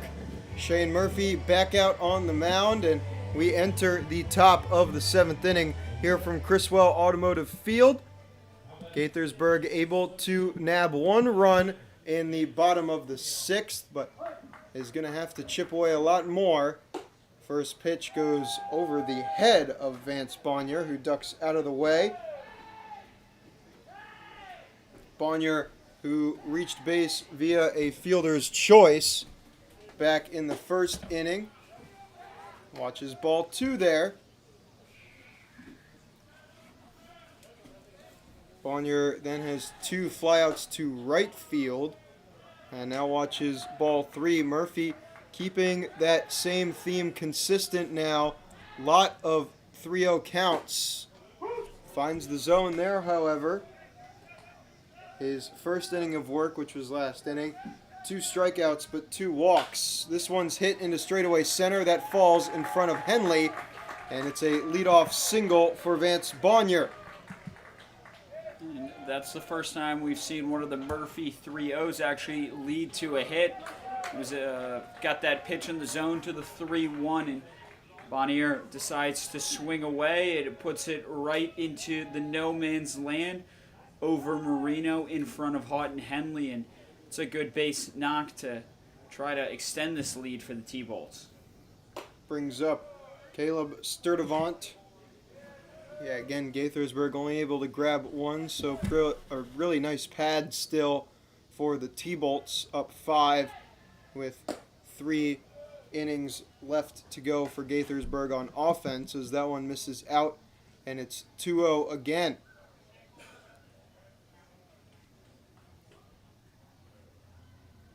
.2-0 pitch, called strike 1, so Murphy doesn't let it get to 3-0 there.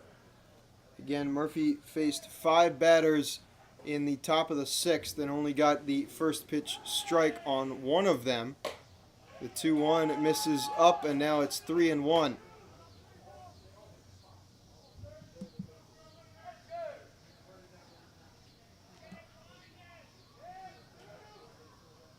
.3-1 pitch, misses upstairs, and it's the 3rd walk given up by Shane Murphy, and there's 2 on with no outs. And these are mistakes you would want to avoid if you're Gaithersburg. We've talked about that 5-run difference between the T-Bolts and the Giants tonight, and putting 2 guys on base with them without them having to use their bats is not a good look, especially with no outs.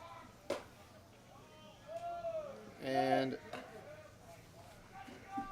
able to hold up on that one is Bryce Curry. It was a check swing, and they deferred down to first, but it is ball 1.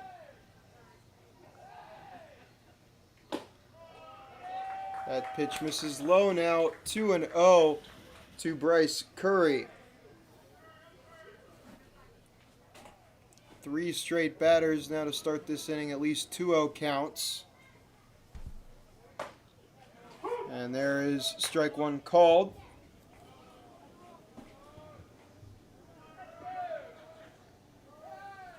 Curry is 1 for 2, 2-1. He lofts this one, tailing foul. Weiss can't get there in time to make the grab, but it evens the count at 2 apiece. Murphy trying to add to his strikeout total here.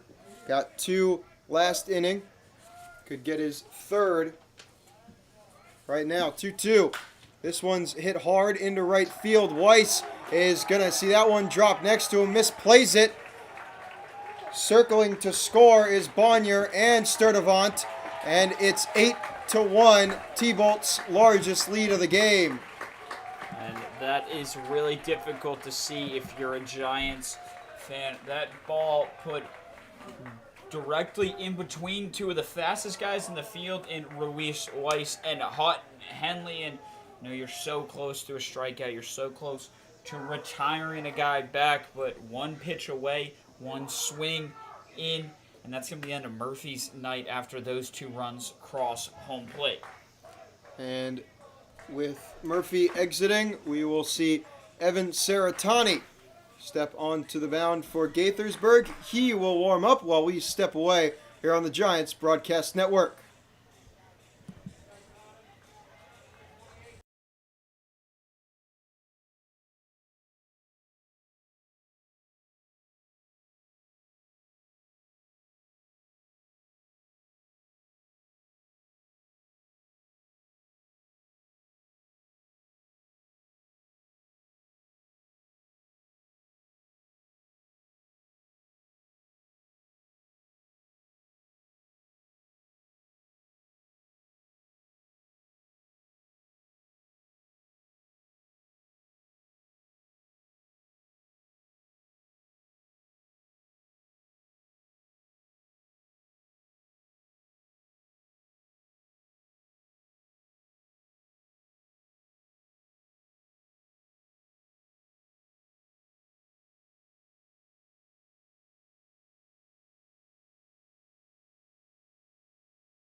Welcome back on the Giants Broadcast Network. Evan Saratani on the mound for Gaithersburg now. The rising sophomore at Denison has a runner on second. T-Bolts have already gotten two in this top of the seventh and have the largest lead of the game, up 7, 8-1, as Matthew Kim steps up.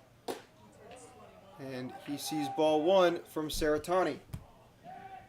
Sarantani will have to do a lot of work if he would want to record a save tonight. He would need help offensively, but already steps in a difficult spot. Well, the 1-0 misses inside, now 2-0. Yeah, you mentioned that difficult spot here. There's no outs recorded yet here in the top of the seventh. And now down to 7 are the Giants. 2-0. And that misses low and outside, 3-0. Sarantani, uncharacteristic 3-0. He's a big strikeout guy. He's top 5 in the Cal Ripken League with 27.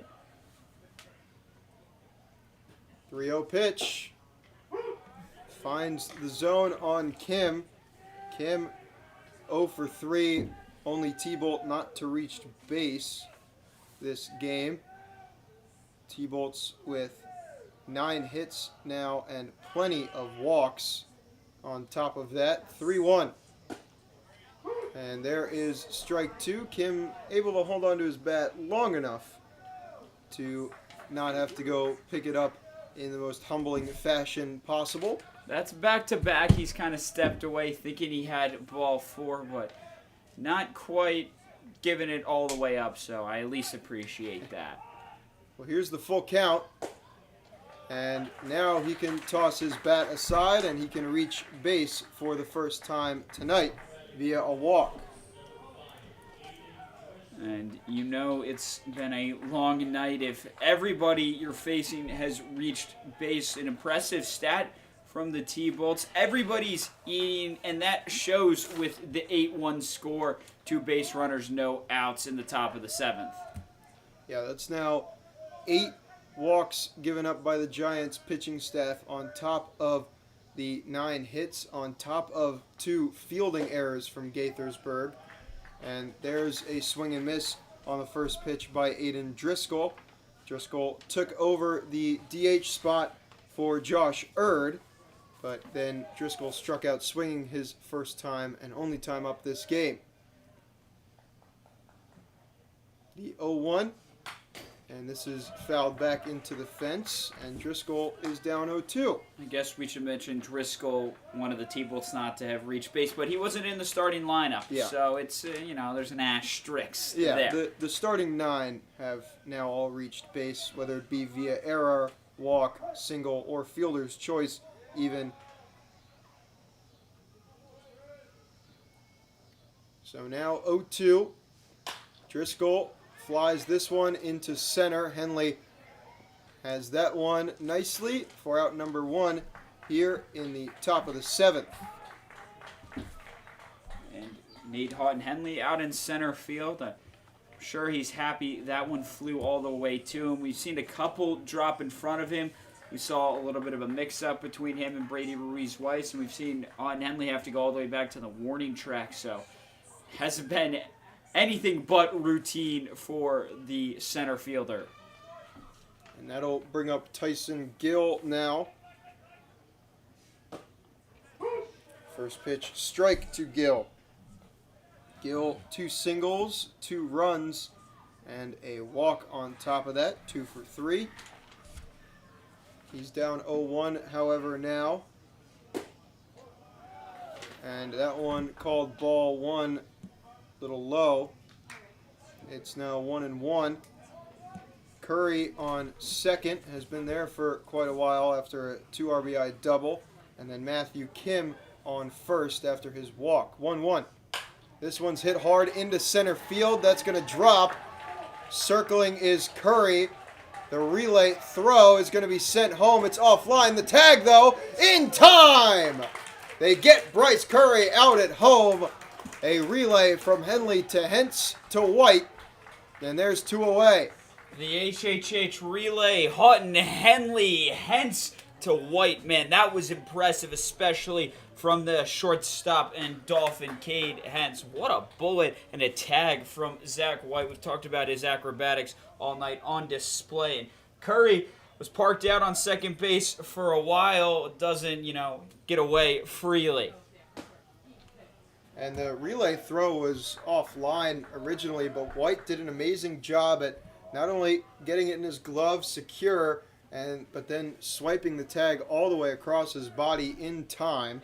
It is now 1-0 to Puvel. Check swing. And they do say he went around. It would have been a ball if he had not, because the umpire did not single the called strike, but it's now 1-1 to Puvel. And the home plate umpire wasn't exactly going to relay that to first. It took some chirps from the dugout. 1-1 tipped back into the glove of White. And I mentioned getting the ball secure last night in Alexandria. McNally who was the catcher last night for the Giants, had a tag out at home, but on the tag the ball slips out of his glove and the runner is safe on that play. 1-2, 2 outs, misses on the outside to even the count 2 apiece. Now, good eye there not to chase Sarantani, trying to get that put away pitch far outside of the zone, but it's not enough quite yet. Here's the 2-2. And called strike 3 on Griffin Puvel, who's retired for the first time tonight. And we will stretch here in Gaithersburg. T-Bolts get 2 runs and have the largest lead in this play-in game. It's 8-1 going to the bottom of the 7th here on the Giants Broadcast Network.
Welcome back on the Giants Broadcast Network, and a 6-inning start for Josh Domaraki is exactly what the T-Bolts needed to be in the driver's seat. But now Jay Wandell will take over for Domaraki's sensational start. Gaithersburg looks to get to Wandell early.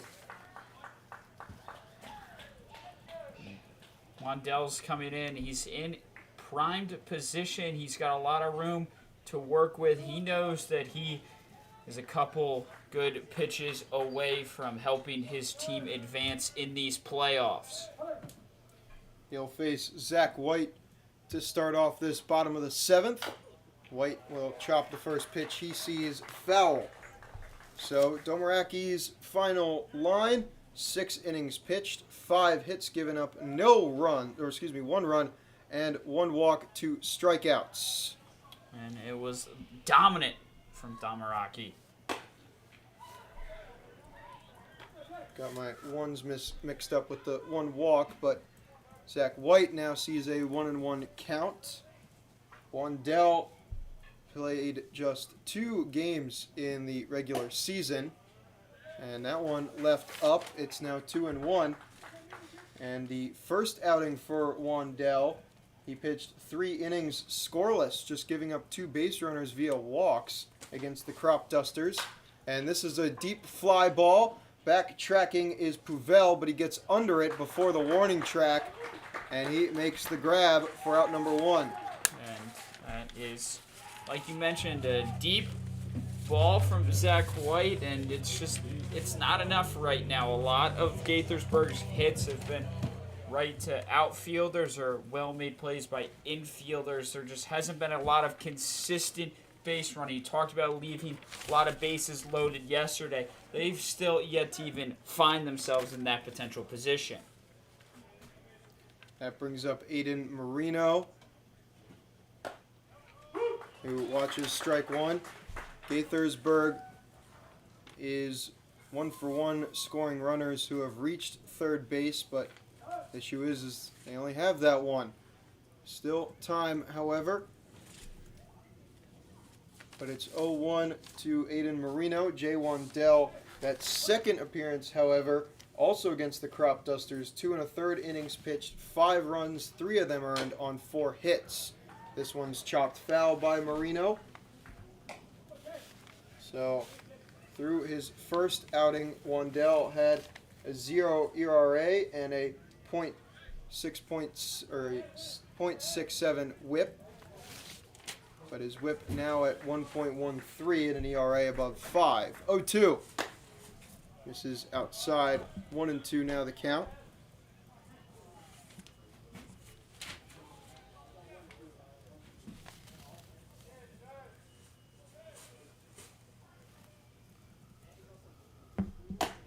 One and two, swing and a miss by Marino, and he's down on strikes.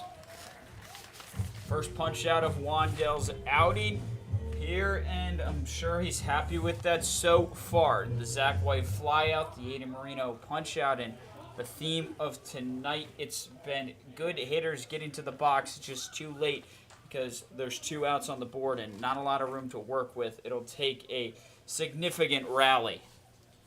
Yeah, again, just 1 inning. The Giants have been able to get the leadoff guy aboard, and that was last inning when they scored their lone run. So coincidence or correlation, either way, it's 2 outs and a 1-0 count for Nate Houghton-Henley. Leaves that pitch up, and it's now 2-0. Talk about coincidence and correlation. If anything, my stats teacher, shout out Mr. Buckley, taught me you need a bigger sample size, and Gaithersburg is going to need to start seeing that leadoff runner reach. Well, it's now 3-0 to Henley, far from the leadoff batter in this inning. It was a flyout of Zach White and then a strikeout swing of Marino, but here's the 3-0. Check swing, but it's called strike 1 anyway. It's now 3-1.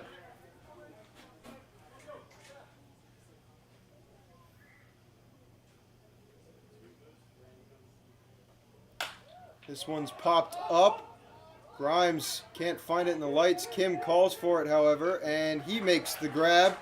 After Grimes couldn't see it, Kim finds it in the lights to get the third out in the 7th inning. Gaithersburg, time is running out here in this play-in game. Collin, just not a lot working for them tonight. No, there has not been a lot working tonight. Combination of early struggles pitching in terms of their debuts, a couple walks, as well as not getting the bats going. Find themselves in a 7-run hole at the end of 7. The hourglass, that sand is going down and down and down. What can Gaithersburg do? They say GNQ. Our man Jake Saronis is in the chat saying there's still time, David. Gotta have that GNQ mentality. Well, Evan Saratani will do the best he can on the mound to keep these T-Bolts at bay and give his team a shot at coming back. We'll step away. Top of the 8th inning coming right up here on the Giants Broadcast Network.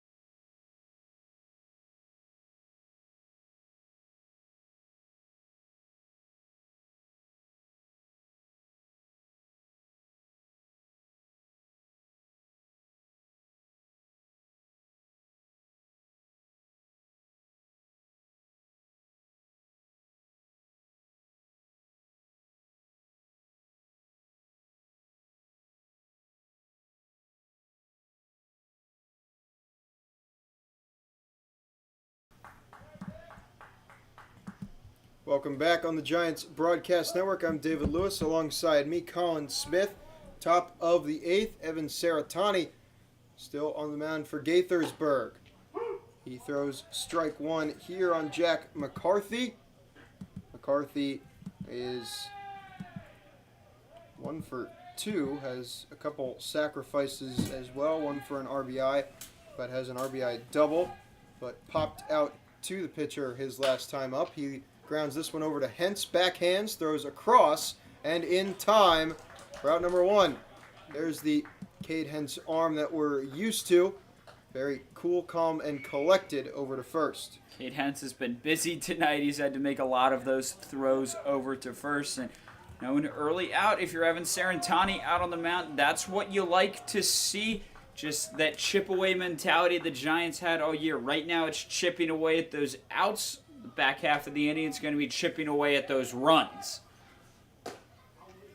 First pitch, strike to Brady Grimes. Grimes lost the pop-out of Nate Houghton-Henley in the bottom half of the 7th in the lights, but his teammate Matthew Kim came to his aid to make the grab.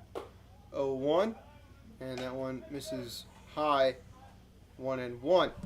And it looked like Grimes thought that was coming all the way for his head, but the motion of Sarantani can't quite find the zone, but not to the head of the 6-7 Grimes.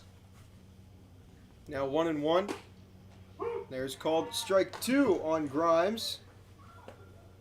And that one was low in the zone with a guy of his length. It's got to be hard to find below his belt. Now here's the 1-2. Called strike 3, and ew erupts from the crowd here because that was an absolutely disgusting strike 3, breaking back over the plate. 3rd time Grimes is down on strikes tonight. That was a beauty from the dude from Denison. The cutter coming into the zone. Grimes, it looked like all 3 pitchers were going to hit him, but they go back across the plate. Vance Bonnier has that one fouled off. Looked like that might have just hit the very tip of his bat. Maybe almost clipped his hand as well. Saw that in the Mariners-Astros game a couple nights ago. This one grounded over to Marino at second. He fields it nicely over to Rudisil. 3 up, 3 down for Evan Saratani. And that is a quick inning to get your team back to the bats. Maybe a calming factor for this team. No, it takes pitching help, and it's been Serentani so far. Great there. And as I mentioned, the chip away mentality. For a while, it was chip away at games in the standings. Right now, it's win or go home, so it's the remaining 2 innings you got to chip away at that 7-run deficit. Gaithersburg will have 6 outs to get 7 runs, and they'll come up in the bottom of the 8th. When we come back, Brady Powell, Danny Orr, and Bryce Rudisil due up for Gaithersburg. Don't go anywhere here on the Giants Broadcast Network.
You ready?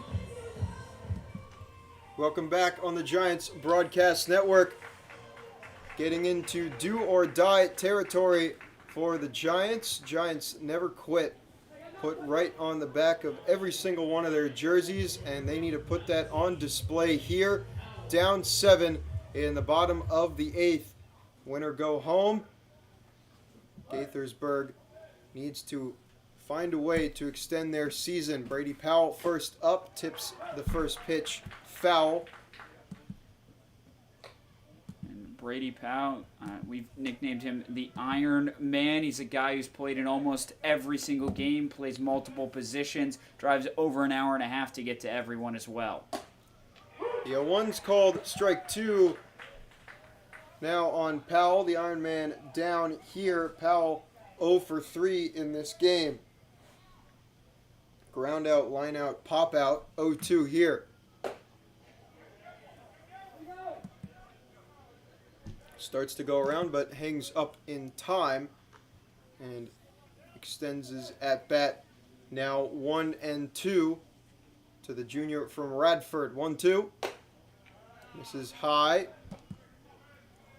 And this is the thing about Powell. He's always aggressive on that first pitch. He tipped the first one, but then he can start to dial it back a little bit and work into these deep counts. 2-2. And right there, count will go full now. And the Highlander has really good patience in the box. I was talking with him last home game. He went 0 for 4, and he was swinging on all his first pitches, but here's the full count, and he leaves it up. And Brady Powell, a leadoff walk. Remember what I said last inning? Gaithersburg 1 for 1 in terms of scoring runs in an inning where they get the leadoff guy aboard tonight. And we talked about how you need greater sample sizes to determine if that's correlation. Well, here's an attempt at getting another sample of that, and I'm sure Gaithersburg would love to plate a couple runs. They need, 6-7 to get back into this game. Oh, boy. And that'll bring up Danny Orr. First pitch called strike to Orr.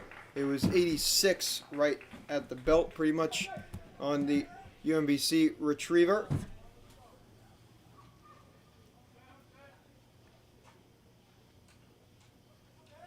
Here's the 0-1. Tipped back into the glove of McCarthy. Orr down 0-2 quickly. Powell was down 0-2, but had the patience to work to a walk.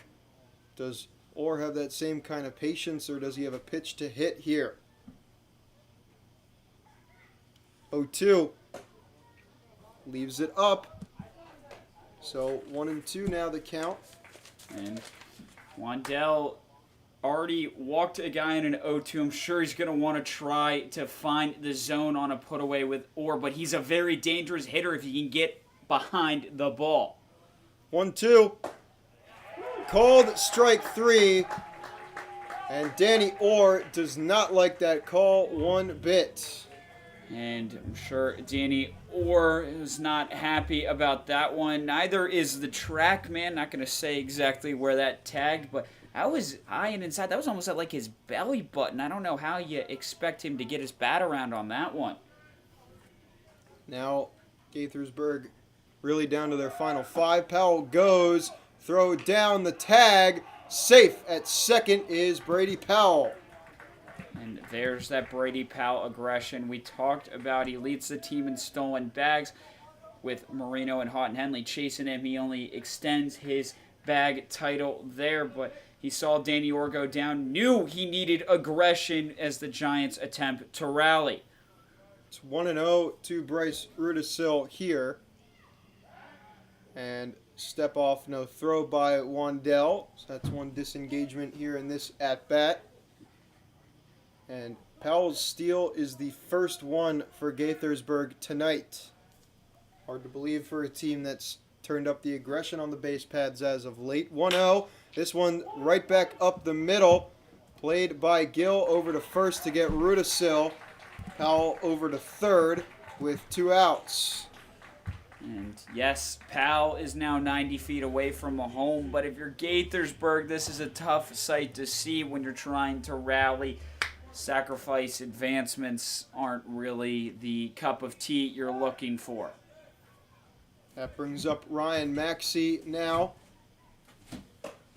That pitch goes outside. Wandell now has Powell dancing right in his face as the righty tries to zero in here and get through this 8th inning. Gaithersburg trying to plate their second run.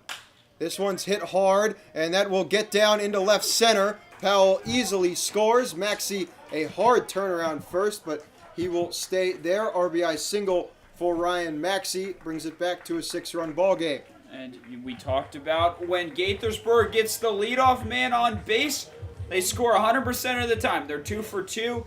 So let's see if Ryan Maxey now on first can continue to bring the runs around. It's going to take a lot of work starting with Cade Hentz. Yeah, Cade Hentz, a guy who got his bat going last night, went 3 for 5. Currently doesn't have a hit in this game, as that one misses upstairs.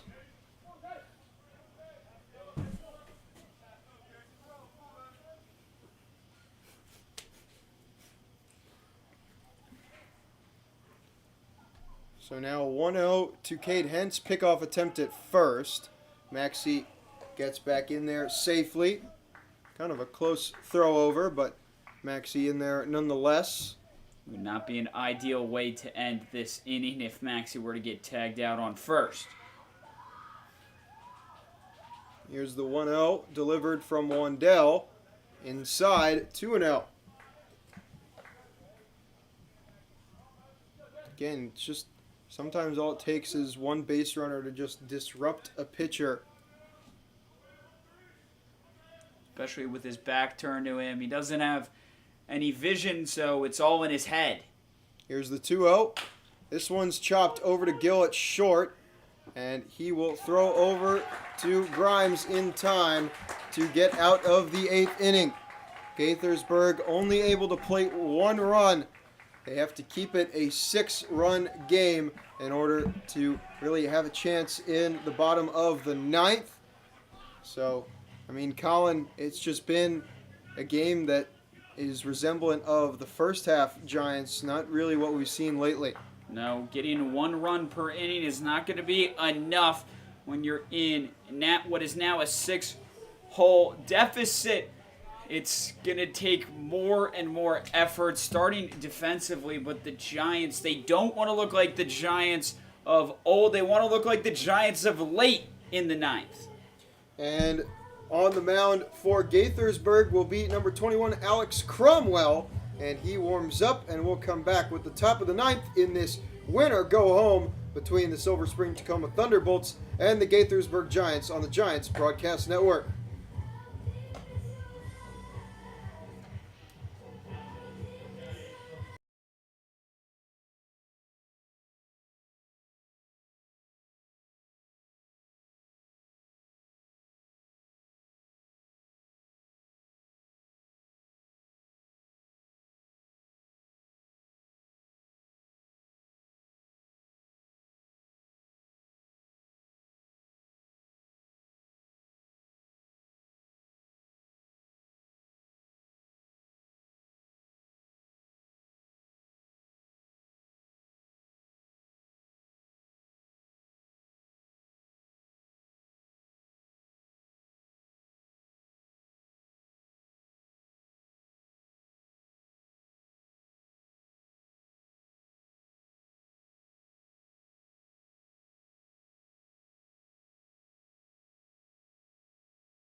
Welcome back on the Giants Broadcast Network. Alex Cromwell up, faces Caleb Sturtevant. First pitch misses low. It tagged the TrackMan zone, but it skipped in, and Zach White's going to immediately want a word with his pitcher. This is the fifth pitcher used by Gaithersburg in this game. Meanwhile, for the T-Bolts, they're probably going to look to just use two, as Jay Wandell has gotten through his first 2 innings of work, just giving up the one lone run that Gaithersburg got in the bottom half of the 8th. Cromwell taking that time with Zach White to reset. He came out of the gate a little bit hot. He's third on the team in strikeouts, so certainly a guy that if you're going to go after the T-Bolts here, you've already used Sarantani, who's second, and McCabe's not available to you, so you need those strikeouts. This is who you want.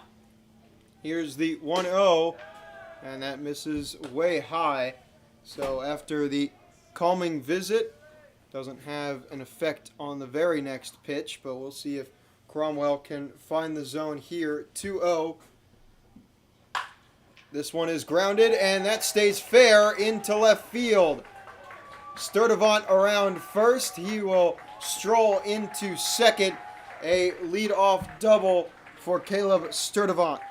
And the one pitch put in the zone by Cromwell. He goes low, he goes high. Benstick Remedy finds the middle, doesn't fool Sturtevant as he puts that one for a stand-up double. Not what you want to see if you're Gaithersburg trying to escape here with no more damage done. T-Bolts looking to add as much insurance as possible. That's Sturtevant's 7th hit in 67 at-bats. He has reached base 3 times, double walk, and a reach on error, and now tries to get the T-Bolts back up 7. First pitch strike called on Bryce Curry. Curry has 2 doubles in this game, as well as in addition to the 2 RBI double he had his last time up, 2 for 3. 0-1. This one's popped up, however. Cade Hentz calls for it, and he makes the grab, 1 away.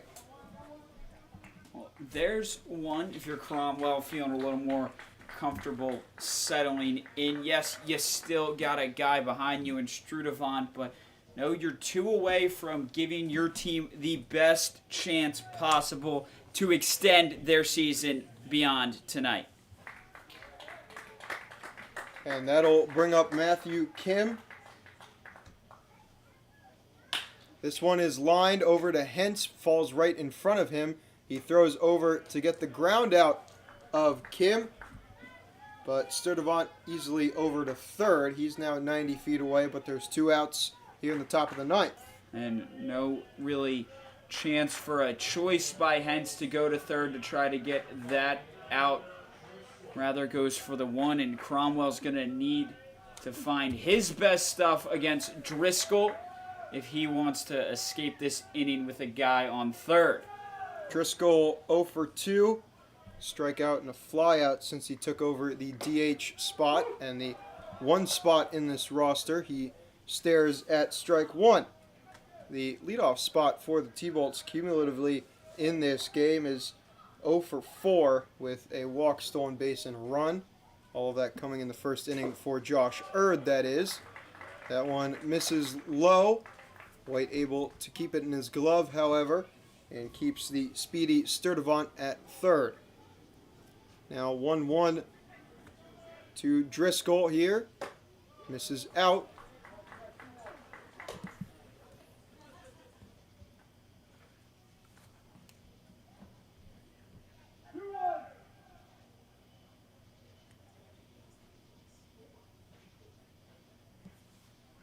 Here's the 2-1. Now one misses out again. Now 3-1 the count. Cromwell bounced back after the double with a pop out of Curry and then a ground out of Kim, but now down 3-1 in this at bat to Driscoll, and Driscoll flies this one. Powell backtracks but finds it under the lights and gets the Giants out of the top of the 9th. Gaithersburg down 6 has their work cut out for them. And Collin, this could be the last time that we step away. I mean, there hasn't been a lot going. Maybe they're saving it for a dramatic finish. You know, it all comes down to this. What more can you ask for? They say pressure makes diamonds, and man, David, manager TJ Brockway hopes there's one forming in his dugout as we speak. Well, Giants never quit. And once again, Gaithersburg down to their final 3 outs, down 6 runs. Due up to start this rally will be Brady Ruiz-Weiss, Zach White, and Aiden Marino. This may be the final time we come back, but Collin, for our sakes, I hope it's not. 8-2 entering the bottom of the 9th, and we'll step away here on the Giants Broadcast Network.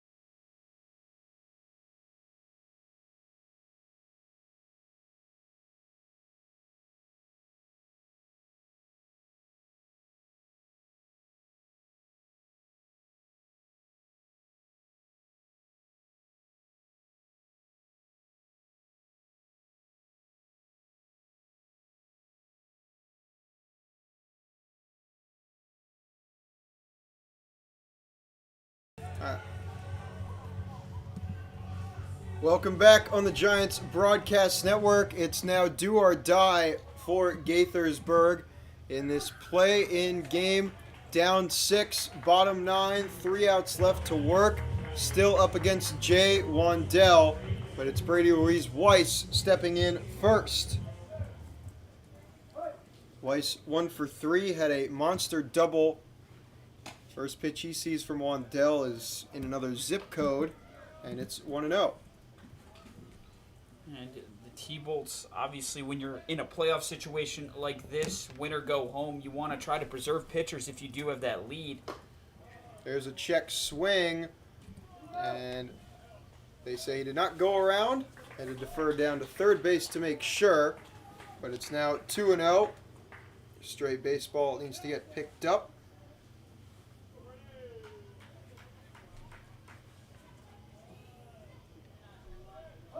So 2-0 count for Ruiz-Weiss.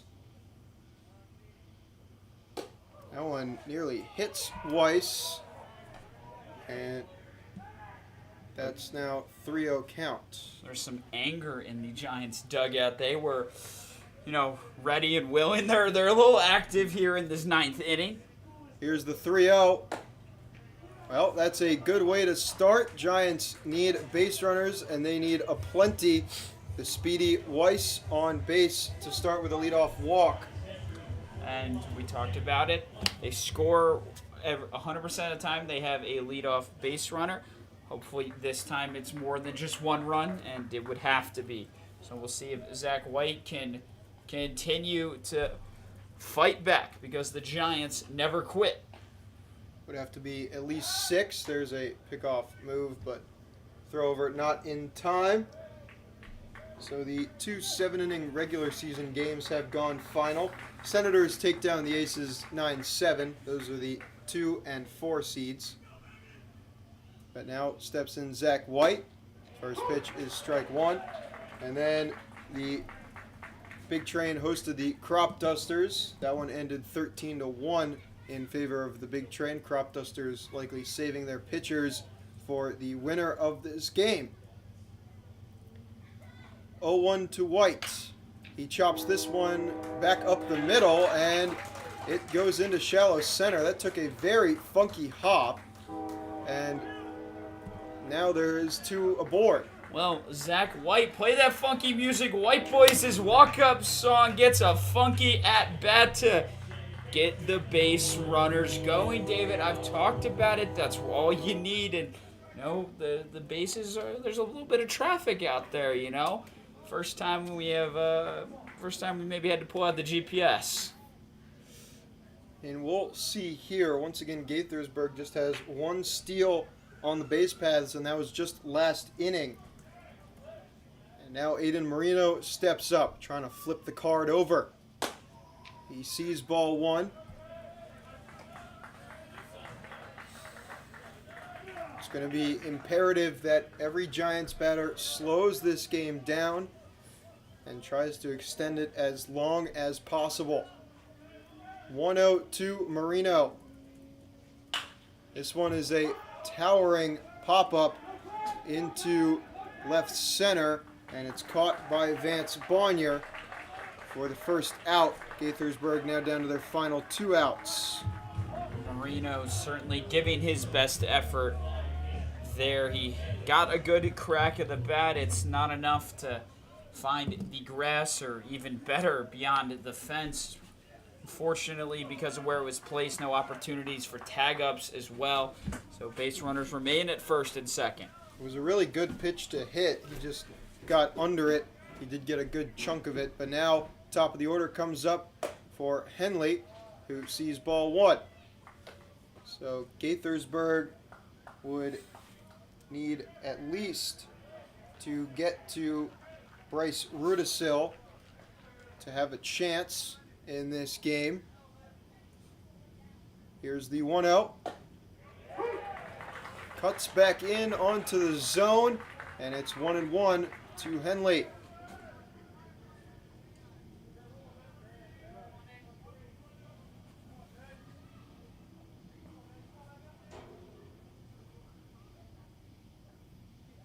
One.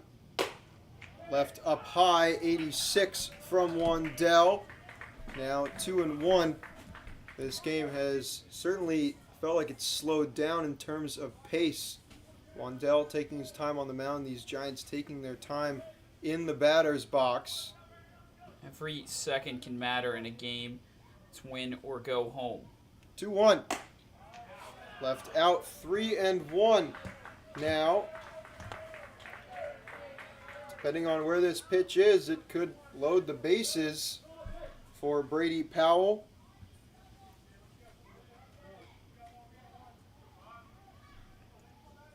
Here's the 3-1. This one's chopped over to Curry at third, who gets it off of his glove. Everyone's safe, and it's bases loaded for Brady Powell.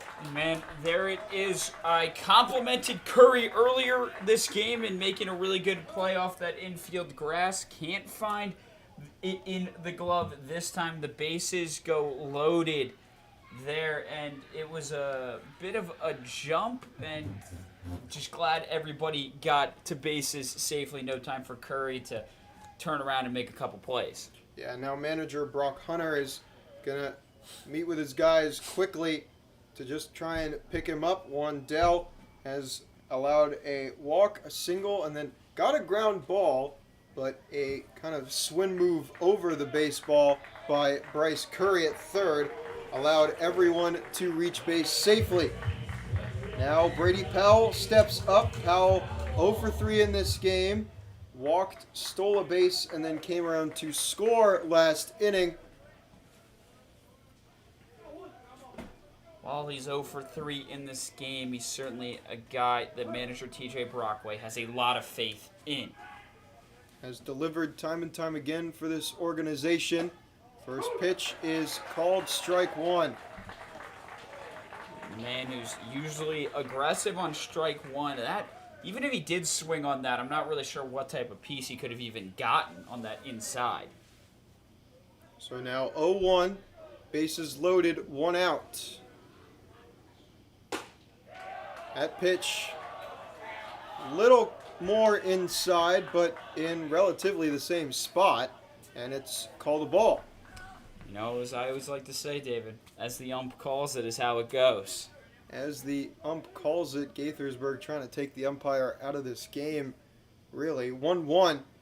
That one goes behind the back of Powell, who stands there unfazed. At that one, it's now 2-1. Living up to his nickname there, looking like Tony Stark in Endgame, not backing down, staying strong. And really great job by McCarthy to handle that, too. The fact that it went behind and bases loaded, damage could have been done. Here's the 2-1. tipped foul by Powell. It's now 2-2. That pitch, 85 inside. Likely would have been called a strike on Powell, but it evens the count 2-2. This at-bat has been quite the battle so far. Wandell trying to get his third punch out. Powell trying to keep this inning going. 2-2. This one, comebacker, goes up to Gill. The shortstop throw to first. Safe at first is Powell. Run scores. Henley called out at second, I believe. He hasn't left second base yet, so maybe the ruling is Gill didn't touch second. Originally they had motion to it. I'm not sure what the changeback was on there. I have removed Houghton Henley from the scoreboard, but he's stubborn. He's out there. I'm going to add him right back. Yeah, and it looks like he is safe at second. So Tyson Gill missed the second base bag. And that brings up Danny Orr. Things getting interesting now.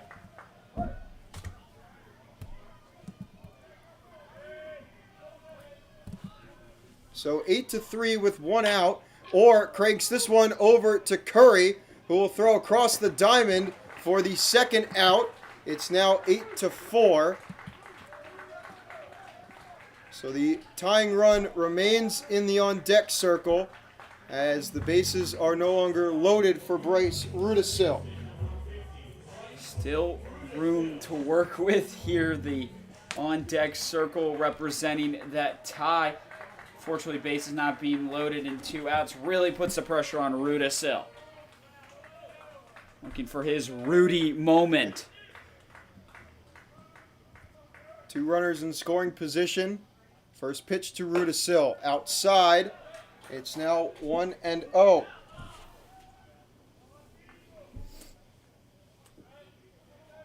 Gaithersburg down to their final out. Win or go home in this one. Here's the 1-0. Misses low. 2-0. Good eye from the man from the mount, not trying to chase and make magic happen.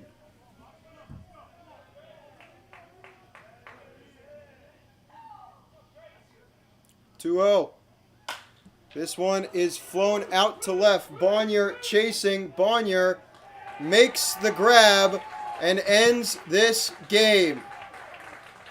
T-Bolts victorious through and through as Gaithersburg tried to create some trouble late in this one, but reminiscent of the first half, just too little, too late. Gaithersburg falls in the play-in, 8-4, the final here from Criswell Automotive Field. And you mentioned it, David. It was too little, too late. Looking a little bit like the June Giants rather than the sought-after July Giants. And that's going to bring an end to the season for Gaithersburg, and one that I think a lot of the players should be proud about by the fact that they continued to fight back. They didn't get discouraged and saw some players exit the team, players come in late. They really came together at the end, and that's what summer ball is about, David. It's about getting better as a team, getting better for your college career, and preparing yourselves for that next level. Yeah, and talking to head coach TJ Brockway after yesterday's regular season finale in Alexandria, he talked to me about how these guys, they really could have let the season go. They could have, not had any fun at all, just, been goofing off and not having fun playing baseball. But really, they kept that spirit alive and they took it as far as they could. But for the final time this season, he is Collin Smith. I am David Lewis. Your final score from Criswell Automotive Field. Silver Spring-Takoma Thunderbolts 8, Gaithersburg Giants 4. Thank you so much for tuning in all summer long. It's been a great third season for me. Collin, not sure your first season, How do you feel? It was fantastic getting to call games with you, our colleague Jake Saronis, getting the fans. You continued to tune in, whether it was 5 of you, 30 of you. I've dealt with the camera going out, the Wi-Fi. We've seen it all. David, I had a great time, a blast watching this team fight back. It taught me so much about baseball. It taught me about why we continue to grind, why you never give up on a chase for something, because each day you can improve and get better at everything that you do. They do it out on the field. You and I do it in the booth. We all do it every day as people, from one Orange Man to another, the previous Syracuse guys that have been in this booth. I appreciate all the experience I've gained on the Gaithersburg Giants broadcast network. Shout out our friend Adam Gotkin for providing us with these opportunities. And David, it's been a pleasure to call. Hopefully you and I get to hang out up in the 315 this coming fall. And just all love all around. Matt Kangas, Daniel Harrington, our GMs, everyone part of the Giants family, all of our viewers, thank you. Yeah, so thankful to be a part of this Giants community. But yet again, Giants season comes to an end probably earlier than we all had hoped. So when June comes around next year, we hope you tune in for more Gaithersburg Giants baseball. But for that, have a great rest of your summer, and we hope you tune in again next summer with a new batch of guys ready to give it their all here in the Cal Ripken League. Thanks for tuning in all season long, and have a great one.